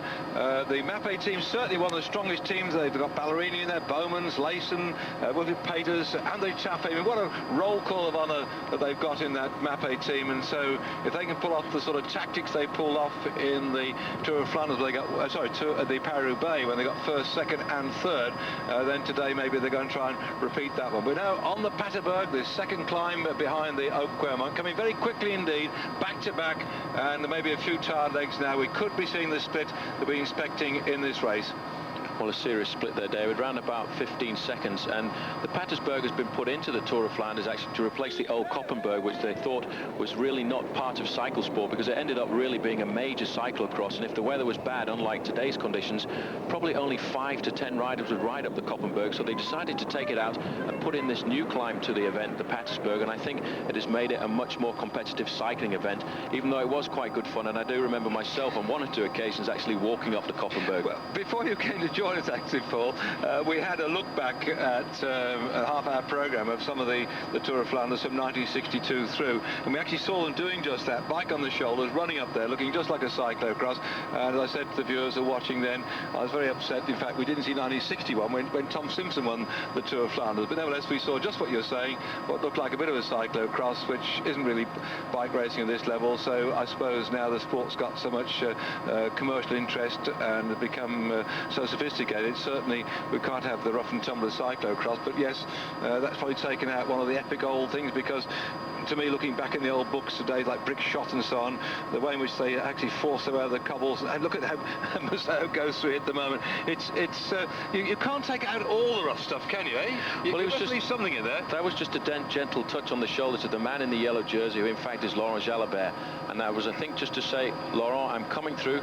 Don't forget you're racing on my roads here. I'm the top man, and I'll show you the way around this corner. But that little slowing coming into the corner has allowed 3 or 4 more riders to come onto the back, and we're here now already on the foot of the Patersburg, trying to use the side of the road. There's Brian Home there, trying to put a little bit more pressure on. All of these riders today have a great chance of riding most of these climbs because it is very dry. The conditions I've rarely seen so nice for a Tour of Flanders. If you call racing over the distance of what, 256 kilometres, a nice day out on a bike, and this is what you're watching live on Eurosport. But I also think the way that Museo went through and touched Jalabert, he didn't want a repeat of the Milan-San Remo, did he, when they both went down with a bang, and Max Shandy was also one that was upended in that crash, and let's hope that today the top men stay upright and we don't have any problems. They're marooned on the cobbles, on the rise. You can see how coming up the inside there's Jalabert taking to the gutter, and looks like Bartoli just behind. This is really starting to stretch the legs somewhat. Frederic Moncassin coming through there. I tipped him actually getting over the top 3 today. I don't know why, but there you are. Well, he's a very courageous rider. He's also a very good tactician, and when it comes down to being able to handle the bike very well, he is good at that. He came into the sport of road racing actually from the BMX, so he does know how to handle himself in sticky situations. Yeah, and motorbike rider too, isn't he? Yeah. So the field settling down, the thinning out coming on. There's Boskoden, who had an early go at trying to get away with Van Petegem just off the front of this little group. Jalabert looks remarkably cool, calm and collected today. Well, Jaja said that he wanted to come and win this race. He'd said that of all the favourite classics he had, Milan-San Remo was the first one. Now, he's won that in the past. And he said his second favourite classic was, in fact, the Tour of Flanders, even before Liège-Bastogne-Liège. So there'll be a chance today that Jalabert, if he's come here, and he hasn't ridden the Tour of Flanders since 1994, the reason he has come here is to be competitive and to try and walk away with victory. But he's up against some very tough competitors as well, because I really do feel that Johan Museo is the #1 candidate when we come down to the final few climbs. He wouldn't have started this event if he didn't feel strong, and it was only just a few days ago when he won the 3 days of La Panne he actually made that decision to come here and ride the race to win. Well, actually, last night I went off to the Holiday Inn, which I found at long last. I mean, last year I spent about an hour driving around all the motorways in Ghent trying to find it. I got there last night and met up with Malo Sainz and asked him, Malo Sainz, what was the ONCE ambitions. He said, this is the year we're coming to be serious, because in 94, yes, Jalabert rode, but he said this is a serious attempt for the ONCE team to come up here, and already we're seeing that Jalabert is doing just that, riding a very serious race indeed. Well, Jalabert knows we're going into the technical, tactical part of the course now, and in fact he waited for a slight slowing over the top there, but you see the man that's closing the gap down in person is Johan Museo. They're not going to give somebody like Laurent Jalabert a 10 or a 15-second lead before we get to the bottom of 1 or 2 of these climbs. They realize he is also an arch rival of the Belgian rider, so they're trying to close down these gaps. They're trying to make sure that nobody sneaks off and steals 10 or 15 seconds margin before the bottom of 1 or 2 of these climbs. And you can see once it comes back together, everybody's starting to slow down, and this is the time when you really do need to have some teammates with you, because what happens if nobody wants to work together, the riders who've been dropped on the previous climbs have got a chance to come back and get themselves back into this front group, which is now looking to be around about 14 to 16 riders strong. In the orange jersey at the back there, you can see Rolf Sorensen looking very comfortable. Andre Schmeel is sitting right on the back there, keeping an eye on affairs, but we're looking now at, I think, at a very serious group. And it's a Corteca ahead of the riders, 50 kilometres to go to the finish of the race today, and that's just what, some 30 odd miles left in the race. And the selection now, we've still got quite a fair old bunch at the front of this race, but to come over the Corteca, there's only another kilometre before we tackle the Timeberg, so the big climbs are coming thick and fast right now, and surely somebody's got to try and split this field, because there's still a big bunch of riders in the group at the moment. But anything can happen yet. Stay with us on Eurosport. More action coming up in a moment.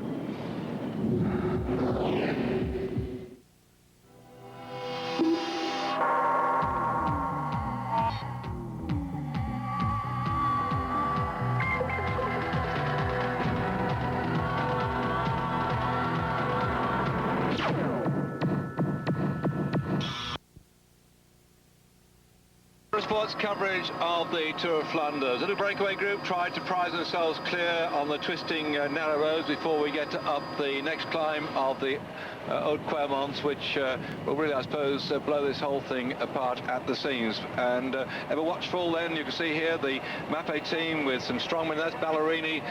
Museo's also in that group, and Taffy is in there right now. So Mappe in strength, but you can see by this long string that, in fact, little gaps have been opening up. And whilst we were off on the advertisement break, we had a little group, had about 8 or 10 men go away. And Paul, you're rather fascinated by those who were in that little group. Very serious indeed. In fact, nice to note for the British viewers that Maximilian Chianri is one of the riders in this leading group, who've just been joined by 5 or 6 more riders there. But a lot of the big names in this group. Interesting to see for the Aussie viewers. Henk Vogels is in there, and he's a teammate of Frédéric Moncassin, who we think looks very good at the moment. But you can see, before we go to the next 2 climbs, which are going to be very hard climbs indeed, there is a little bit of slowing down in the front group. Everybody losing their impetus, waiting, I think, because they're worried about the 2 climbs that are coming up now. Those climbs are going to be Kortekeer, and then after that the Tijenberg, which I think is almost as tough as the Patersberg. This is Moncassin at the front, looking over his shoulder, trying to steal a margin over the rest of the group here as they start the bottom of the climb. And in fact, Claudio Chiappucci is one of the riders who's come straight to the front, always a man to have a go when it comes to attacking, always a man prepared to try and put a little bit of excitement into a bike race. But again, Laurent Jalabert taking control at the back in the yellow jersey. Jalabert, by the way, is on his own. There aren't any other ONCE riders in this group, and Johan Museo has a very strong teammate in the shape of Franco Ballerini.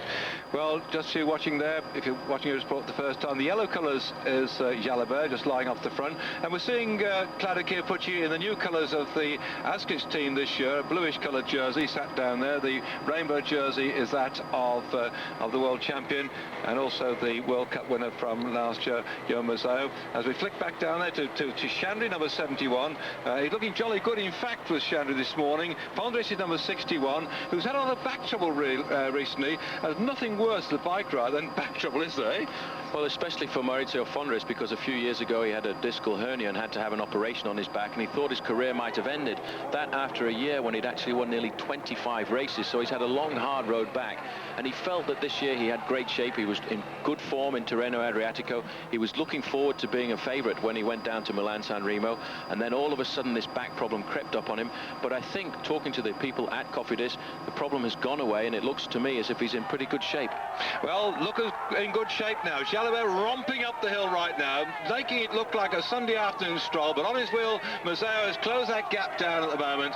Well, Jalabert, to me, a lot of people have been comparing him with Sean Kelly. Sean never won this race, according to my notes. He was second in 1984, second in 1986, second in 1987, and in fact, I'm very interested in seeing Sean's picture recently, not out on his bike, but at the presentation of the Tour de France, which will start next year in Dublin. And what a great time I'm sure we're going to have there. And perhaps if I put out a word to say to Mary Parnell in Dublin, I met your husband this morning at St Nicholas in the square, and he said, say hello to you. So perhaps we can't get a bed next in Dublin. The Parnells might pull us up.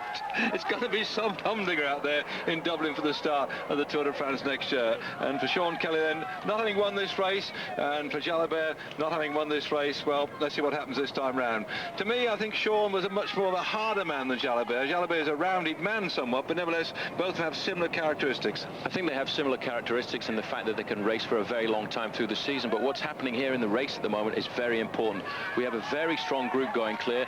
In fact, the caption they're giving us in Ronde, because the riders, the 4 riders in this leading group are Johan Museo, Laurent Jalabert, Michele Bartoli and André Schmil. I think, in fact, it may well be Plancard who's come across there. In fact, he was looking to see if he was going to get Bartoli to come onto that gap, and it is, in fact, Joe Plancard who's riding on the same team as André Schmil.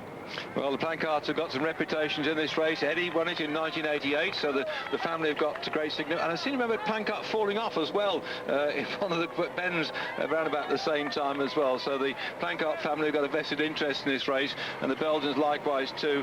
They dominate the race, but last year Bartoli of Italy was the winner. The year before that was Museo. The year before that Bugno of Italy. The year before that Museo. So it's been going Belgian, Italy, and will it be Belgium's turn back again this year? Stay with us on Eurosport to find out, because we're getting toward the closing stages of this race now, and the selection, they say, is going on. One man I haven't seen so far, looking through this lot, was Lotto Konichet, who was being built up this morning at the start as being a likely contender for the crown, but it looks like he's not made. I can't see a Roslotto jersey anywhere there, and I'm looking now likewise to Sorensen. I saw a Rabobank jersey. I'm not quite sure that was him in that little group at the moment, though.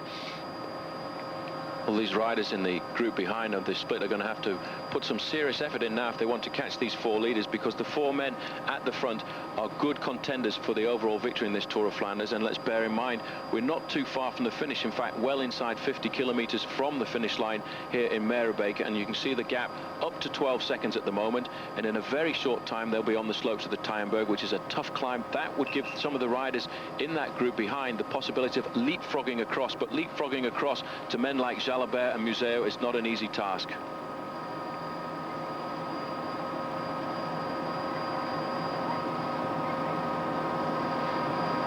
What a great shot from our cameras then, showing these riders. As I say that, they go out of sight. That's half my problem. But really, we get some beautiful pictures here for you live on Eurosport of the Tour of Flanders. These 4 men then trying to get away, and these narrow roads are exactly the sort of terrain in which they can just do that. But Team Tax will come into it, because here we see 4 riders from 4 teams at the moment. The blocking will be happening further back down the line now. We must be expecting, you see that long string, people like Max Chiandri, for instance. He hasn't got a man in that leading break trying to pull it back. So now suddenly they've got to go and do the head counts and start to chase the thing down. Well, there we are, looking at the back of that group. Stefan Weizerman just got married, by the way, last night. You know, most of these teams, Paul, they have to have their dinner together, don't they? Sat there with the team all lined up. He was actually having dinner last night with his new wife. We spotted him at the hotel, but it was allowed, and we had a chat to him. He looked very happy indeed, and she looked happy indeed. And so now, when you get married, does it sort of make you go a bit quicker? Because he's in that break, isn't he, eh? Well, I don't know that I would have chosen the Tour of Flanders for my honeymoon, but if that's the way he wants it, well, then it's a nice cheap weekend away from home with the rest of the boys so they can check out the new wife. But back to the race and a little bit more seriously. Max Chiandri is at the front here. He's in 2nd position going around the corner there, and interesting to see that in fact Yvon Cassin is in 2nd place as well. He's trying to come to the front. They realize now that the race certainly is on. These 4 riders have stolen a march over the rest, really now are trying to consolidate on their lead, but it hasn't stretched outside the 15 seconds because they realize we've got last year's winner, number 31 there from the MG team. That's Michele Bartoli. Sitting on the back is Joe Plancard. He won't put a lot of effort into this event because for him, as far as he's concerned, his favorite is André Schmil, so he doesn't want this breakaway to succeed. And now in a few seconds time they'll be starting the cobbles.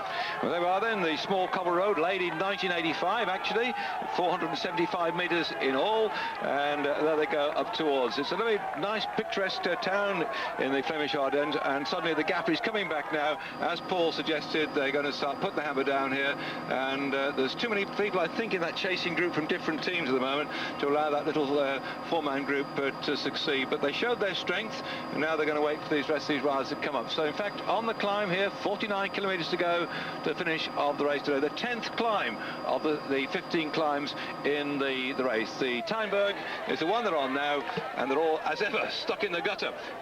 And yet again, Rabobank starting to put a man up there in towards that group, and it looks to me as if It was Van Bon, not Mr. Sorensen.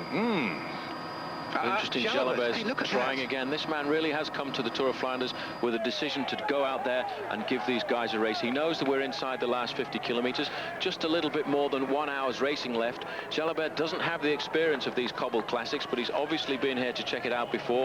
In 1994 was the last time he rode. He knows exactly what to do when you get over the top of these cobbled climbs. He's riding down the gutter, and I can tell you at 45 kilometers an hour, it is not very easy to do indeed, and he won't be happy about the cameraman being there in the way, because that will slow his impetus down a little bit. But these riders now have got to be careful of letting a man like Jalabert go clear.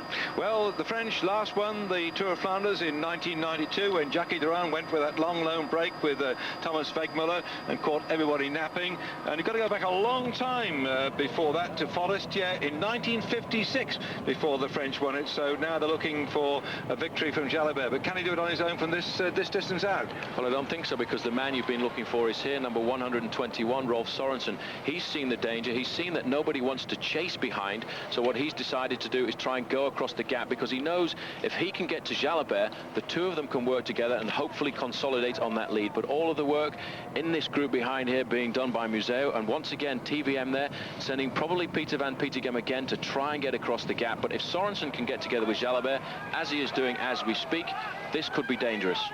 And Jalabert recognised he's got jolly good company indeed. Sorensen in superb form at the moment. Certainly Terry Deroux this morning said to me that he'd never seen Sorensen looking so fit, looking so good. He's bided his time. We haven't seen him forcing the pace up there.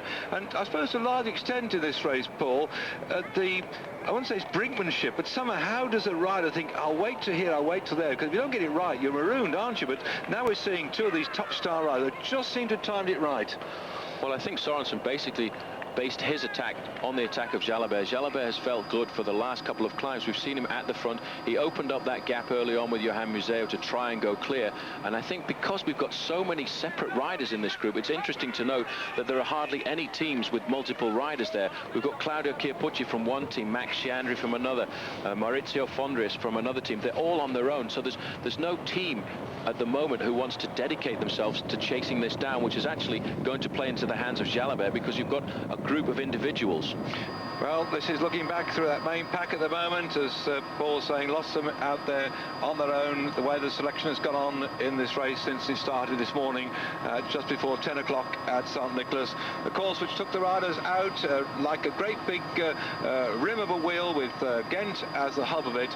A long road to begin with, much wider than you're seeing now on your screens, but we've been on these narrow little country lanes, over the cobbles, up the short, sharp climbs in the last couple of hours or so, and that's taken its toll upon the rest of the riders who've been virtually marooned up in Belgium in this last few days with the 3 days of Dupin. And now we're going on with this, the Tour of Flanders. We've then got the Ghent-Wevelgem on your screens for Eurosport. We've got the Paris-Roubaix just south of here, and then we've got the Flèche-Wallonne, Liège-Bastogne-Liège. It really is a sort of a festival as far as the followers of sport are concerned in Belgium. These are typical narrow Belgian racing roads beloved by the hard men of the sport. We've got Sorensen on the front at the moment in the orange and white jersey, and in the yellow jersey that's Laurent Jalabert at the moment. And so as they now are beginning to try and open up daylight between themselves and the rest of the chase, the next big climb of the day will be the climb of the Stenneberger, that with 42 kilometres to go from the finish. Bit of a gap then, something like 9 kilometres before the one at Balenderis, and then through the Ten Bosse, and then the Kappelmuur and Bosberg. So these two riders still got some climbing yet ahead of them. They're trying to stay out of sight, out of mind from the rest of the field. But right now, it doesn't seem that the rest of the field are going to pull these two back before we meet the next climb. We'll have to wait and see. That's a nice, useful gap they've got now. And there we are, the main pack, in fact, which has been increasing as riders have come up from the group behind. And already Rabobank trying to slow the pace down and stop anybody getting away. But Jalabert is on his own. We've got two men away at the moment. Join us after this break for more action from Flanders. On Jalabert and Sorensen, who've just gone down the road. They don't seem too bothered at the moment. There's a lot of good firepower in there. Chiappucci's in there, Museo's in there at the moment, and surely they must do something about that one. The way those two trickle off the front at the moment, Paul, looks to me like out of sight, maybe out of mind. I don't think it's out of mind, because you can see the long line in this chasing group now, which is more than 10 as it was just a little bit before. There's a composition of some of the riders in this group, but the most important thing, I think, is riders like Ballerina and Johan Museo are there. But just a little bit earlier, Ballerini came to the front and started to put the hammer down. Chiappucci tried to jump away, but they're not going to sit down and lay down their arms because they realise just how important it is.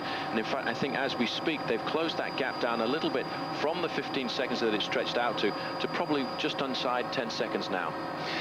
Well, ahead of these two riders is the climb at Stenenberg, 42 kilometres to go, around about just, 25 miles from the finish as far as they're concerned. And Sorensen on the front now, really powering along here. I think on these particular roads we've got now, you couldn't want the two better riders of this sort of calibre to drive away from the rest of the field. But when we get to cobbles, the hard men, people like Chamil and Museo might try and cut the gap. But this looks good.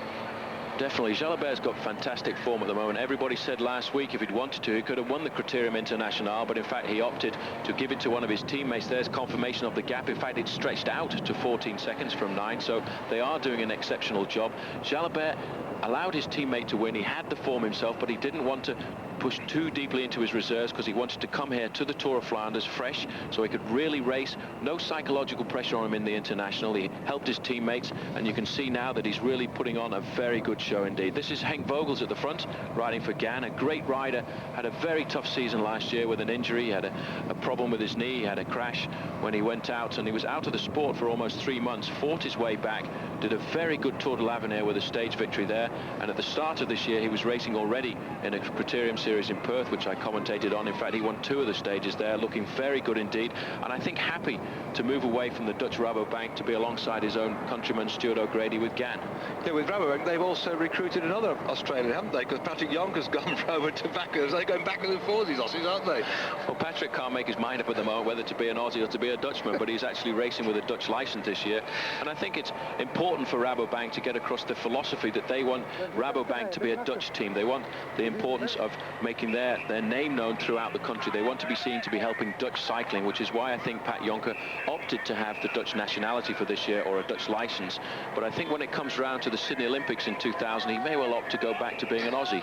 Sounds a bit like Max Chandru took out a British passport to ride for Great Britain in the Olympics, and look what he did, got himself a bronze medal. Certainly Rabobank, I think that it's amazing they've invested money in the sport, not only the pro level you're looking at now, but they have amateur cycling as well, school cycling. They're interested in the whole ambience of cycle racing, this Dutch bank company here. And of course Jan Raas has been a previous winner of the Tour of Flanders, the total director sporty, people like Terdru as well. A lot of quality men in there directing what is just not out there for publicity for their bank as regards the top end of cycle racing, but also nurturing the grass levels of sport, which is good.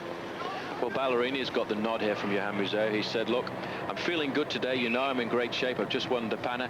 Go to the front and try and make sure that these two riders don't build up too much of a lead, which is why now Franco Ballerini, a former winner of Paris-Roubaix, has decided what he's going to do is sacrifice himself today for his own teammate Johan Museo. Museo, who is riding on home turf. He really wants to win this event, and it may well be that if he can win the event today, what he would do is he would pay back to Ballerini next week when we go to Paris-Roubaix. But I'd just like to clarify one remark that you made before about Chandru changing his passport. In fact, Max Chandru has always been in possession of a British passport. People think he actually changed nationality, but he's always ridden with a British passport. He actually just used to race on an Italian license, so he opted to go for the Italian license. So there's always been a lot of confusion around that, and I hope today that we've actually put it straight. Hooray! Slap on wrist to the bold David as ever, putting his size 12s in it. But that's right, thank you, Paul, because you with the old Motorola team there were very close to him. I spoke to him many times, and I'm glad he's British.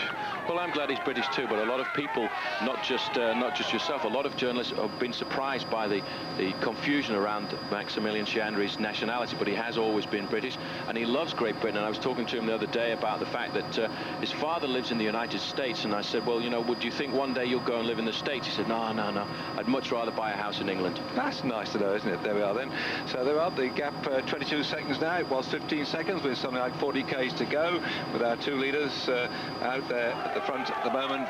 Jalabert together with Sorensen, and the big guns are beginning to move to front now. I think they've got to keep an eye on this particular one as we're on the climb here, and not too tough as far as the ride is concerned. There's some big stuff yet to come, and I think we're really looking for this little group here of around about a dozen riders for the overall win of this race. We can forget the rest of them further down the road. If you're not in this selection now, you're not in with a shout.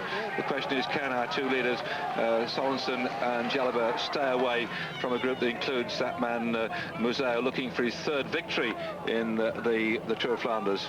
Well, the gap now stretching out to 25 seconds, and this could be the tactic that's going to play against Johan Museo, looking for his third victory in the Tour of Flanders here today. Because he's the super favourite, everybody expects him to take the responsibility of the chase.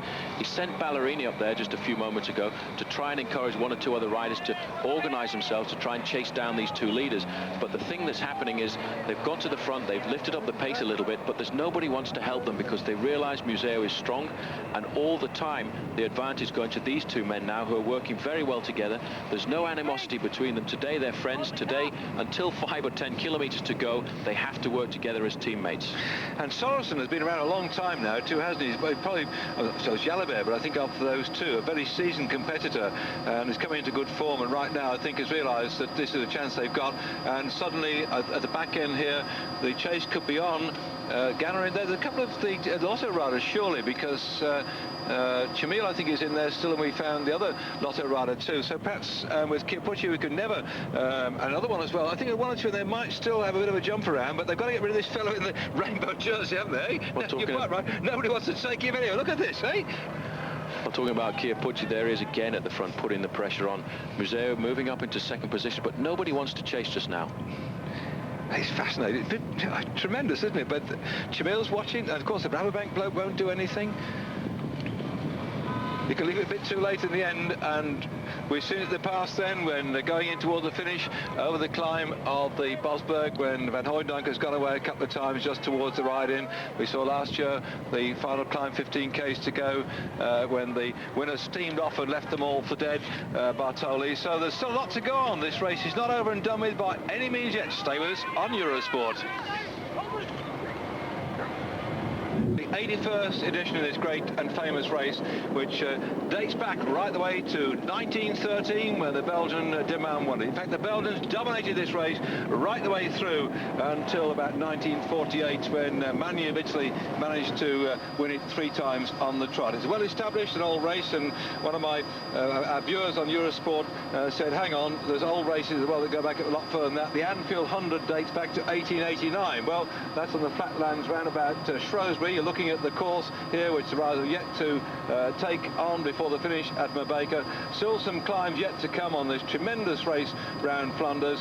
One of the real big classics of the season, and the man who won it last year, Bartoli, still perhaps in with a shout at the moment. The man has won it twice in the past, Museo likewise as well. But down the road there you see two men out on their own, riding very well indeed together. Off the front is Sorensen, and the yellow is Jalabert, and they've opened up a gap which we've had the time check going up to some 25 seconds. On his screen there you can see the information on the left hand side. That's the orange and white of Sorensen. The yellow is that of Jalabert.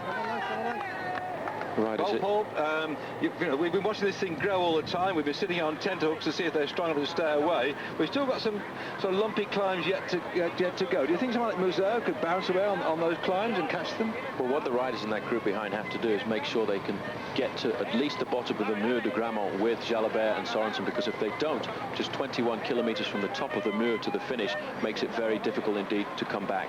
I think what they will do is try and organise themselves after they go over the next two climbs. The climb that they're facing in a short while will be Berendries, and almost immediately after that they've got Ten Bosch, and then they've got about 10 kilometres along the tarmac roads before they then go to the Mur. And I think that is the time when these riders behind will organise themselves and try and pull back this leading group of two riders, because they must do it before they get to the Mur, because after the Mur they have just one final climb, the climb of the Bosberg, where Edwig van Hooijdonk has very often in fact done a great job of attacking on the Bosberg. But I think what they must do is organise themselves quite soon. Well, the gap then, 31 seconds between those two leaders and the main group, and it looks like the pressure's on here. Is that Taffy going away down the road? Chamil tries to close the gap as well. Museo has to come at him with two. Looks like Moncassin going. They're jumping all over the place now, and so suddenly the whole field is erupting, but it's one of those sort of quick blasts down the road, look over his shoulder, and the fizz goes out, doesn't it? Typical. Well, somebody just trying to get a little bit of a surprise attack on the other riders in this group here. That always happens when you've just been stopped for a restocking there. We saw all the riders filling up with drinks, Ballerini going to the back, I think just to take a check on exactly who is in this group and try and encourage one or two of the riders to work at the front, because if they don't start to work now, the race is being given away and it's going, I think, over to the shoulders of Laurent Jalabert. But if Jalabert wants to win, he's got to be very careful that he doesn't take Rolf Sorensen to the finish, because Sorensen is a very clever rider indeed when it comes down to a two-up sprint. Well, the gap now 31 seconds, sorry, down from 31 to 26 seconds. Mouzot closing that gap down. He saw the danger when Chamil started jumping around. And the back of this little group, I saw the cameras picking up Bartoli, last year's victor. He's sort of sitting in there at the moment, just biding his time and perhaps hoping that they'll pull these two back, which looks like it's still possible. We never know with bike racing exactly when the steam goes out of the chase. And on this particular part now, we've got a fair bit of road where they are almost in sight, but nevertheless at the moment we've just seen that nobody really wants to jump around and try and pull these two back. And that's why they're looking over their shoulders. Some concern, I suppose, at the moment, Paul. They are now in sight for the first time for a long time. Well, because they're on the big, long, straight roads, they can look back and they can see back 20 or 30 seconds. So they'll know, in fact, that that group of 18 riders is not too far behind them. The organisation is not there. As you can see, they're fanning out across the road once again. It's strange to see such a big group in at the kill of a Tour of Flanders with not a lot of riders from one team there able to control. We were talking about last year's domination by the Mappé team, where they took first, second, third and fifth in Paris-Roubaix, but this year it looks maybe as if they've had to do a lot of work in the early part to support Johan Museeuw, which is why now only Museeuw's teammate Ballerini is in that group behind. But the group now is hovering. These two leaders are not starting to open up the gap as they did in the first part, and I think now at least we're going to see a general regrouping when we come up to the Mur de Grammont, and I think that looks now where the decision is going to be made. So keep your fingers crossed, those you supporters of Sorensen and Jalabert. I know a lot of Brits follow Jaga in his career. In fact, I'm just looking here. I'm just trying to figure out, is it... Now, I get some of these. Have you heard about this, Paul? Look, I get all this envelope here from my friends Werner up in Halifax. No, Jalabert isn't on this one, but it says hip hip, get cycling, get Eurosport. It's the teddy bear, and he was also, they call him Jalabert as well. Tune in, sit down, and spin out. Lots of cycling on Eurosport, and my friends up there are interested in Jalabert's performance. They'll be jumping up and down too. Now look at him now, looking at how far it is to go as well. This is critical, but with the old computer on the handlebars. Of course, having changed the course this year, must be making some riders not quite certain what they've got to do to the finish. It's very difficult to judge this year. All of these riders have been used over the last several years of riding the climbs at a specific distance, which I think is why it was very strange going to the Ronde de Quaremont a little earlier. Then, in fact, they'd covered 190 kilometers. Previously, they would hit that climb after 120. There has been a lot of confusion amongst the riders because they're not sure exactly when the climbs are going to come at them. But once we come now into the very final stage of the Tour of Flanders, this is basically a classic course. It's the same as it's always been: Berendries, Mur de Grammont, and then the final climb of the day at Bosberg. Yeah, actually, because we've been on air for Eurosport some 3.5 hours, Paul, I wasn't able to try and drive the course this year, and they keep changing it. Every year I've tried to drive the course, get a bit lost because they take the arrows down, and I find myself going in different directions. I think I've seen every hill, not always from the right direction as such, but this year they've changed it as Jalabert here gets a little friendly push from Soren to go through. But certainly for some of the teams going out and training on the course during this last week, they've had to relearn Tour of Flanders, which still is wide open as we go into a break. As we rejoin the race at the moment, then, those two riders out in the lead, Jalabert and Sorensen. And somehow this chasing group, where you see here number 1 on the back of the world champion, Museeuw, who's looking for his third victory in the Tour of Flanders, seem marooned at the moment. Nobody seems to be exactly certain what they've got to do to try and pull back that gap. The last time check we had around about 25 seconds. But at the moment, certainly one of the Skriniar riders, we haven't seen him doing much at the moment, trying to get away to try and catch back that leader. So he probably just timed it just to perfection, and it is in fact Casalato that's gone at the moment, and he's on his way through. We saw early on in the race a crash which took out Conte. I'm not quite sure if he broke his collarbone. No, sorry, that was the Chanteur that I think broke his collarbone, but Conte also went down. And Skriniar, an interesting team actually, Paul.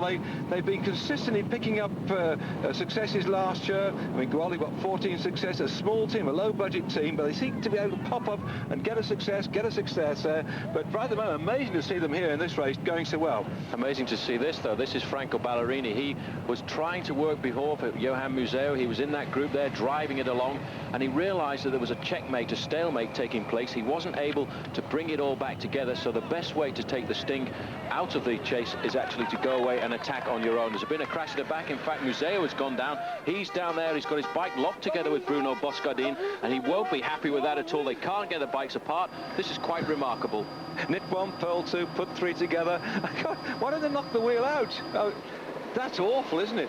Oh no, he's thrown his bike away. This man's had trouble in the past. I mean, last year he said when he climbed up the climb that he broke a spoke and couldn't wait for a change, and that allowed the brake to go. I mean, this is unbelievable. Is this Museo? Has he? I mean, I just don't understand this. When he got beaten by Bunyo, he sat up there. This is not his lucky event, is it? A chance here to say exactly how it happened. In fact, Boscardin was looking back over his shoulder. It's a very dangerous thing to do.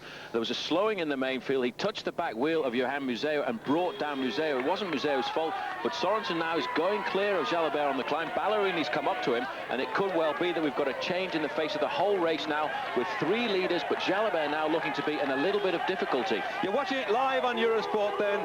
The man, Museo, who's won this race twice in the past, suddenly fell by that crash, and now Jalabert is looking to win this one. His team manager said they've come here seriously this year to do well. He started to go away. He was the man that launched the attack that took Sorensen with him. Sorensen's gone down the road now, and suddenly Museo's teammate has taken up the chase. Presumably he must be now allowed, Paul, to go clear. Well, he went clear before the accident that Johan Museo has just had. I think what he was trying to do was encourage some of the other riders in that group to start chasing, because he realized that in fact nobody was going to chase with Johan Museo. But if Franco Ballerini jumps clear, then he can instill in the other riders in that group there to start chasing at least him down, because he is also a favorite. But amazing to see Jalabert, who looked so strong before, now being dropped on this climb. This is the climb of Berendries. It's a tarmac climb, as you can see. Not one of the hardest climbs on the course, but interesting to see. Sorensen went clear. Ballerini came off from behind, but this is the man doing the ride at the back. Now he's got a new bike, a not very quick wheel change and a bike change from his mechanic there. But now what Johan Museo has got to do is get back up to the tail of those cars, get into that group. And, you know, he had bad luck last year. Maybe he can fight back and come back from this. Well, that seems to be the kiss of death as far as Museo is concerned this race. Lost by Nats Whisker to Bunyo in 1994. Last year he said he broke a spoke and pulled his wheel over just the time when Bartoli attacked on the last but one climb of the day, and here he is now struggling, trying to get back there. The whole of Belgium is right behind the world champion. The man who was last year's World Cup leader is now going to fight his way back through this field at the moment, and up in front certainly Sorensen and Ballerini will not be waiting for him. Casarato's now joined them. The whole race has changed. Jalabert has gone back. He's been absolutely distanced by these 2 riders on the front, but I suppose looking at the way that Jalabert went up that hill, Paul, you know, there are bike riders watching this program. You're an ex-bike rider, and I'm an ex-bike rider. The knock, the bonk. I mean, it looked to me like Jalabert was suddenly, when the man with the hammer gets you, he seemed to slow. It happens to pros sometimes? It happens to every bike rider, I think, sometimes. A question of getting a little bit too excited in the race, not eating as much as you should have done. But really, until that very moment, Jalabert looked very strong indeed. He was doing a lot of work. He was putting the pressure on at the front, and now he's being picked up by 3 more chasers. One of them, I think, is André Schmiel. Peter van Petergem in the yellow jersey from TVM just in front of him, and then Michele Bartoli behind. In the race at the moment, we've got Johan Museo struggling to try and get back into contention after that very dramatic crash of his, but that must be what's happened to Jalabert. He has gone through a thing called glucose exhaustion, the knock or the wall, as you'd like to call it in certain sports, but he may well recover, because that's one thing you can do from something like that, especially when you're at the top of your form. You get a very quick glucose drink and you get back into the race. Well, I hope he got it with him, because the team cars are spread eagle all over Flanders at the moment as the race is entering a very crucial stage here on Eurosport. Stay with us, don't go away. More action coming up in a moment.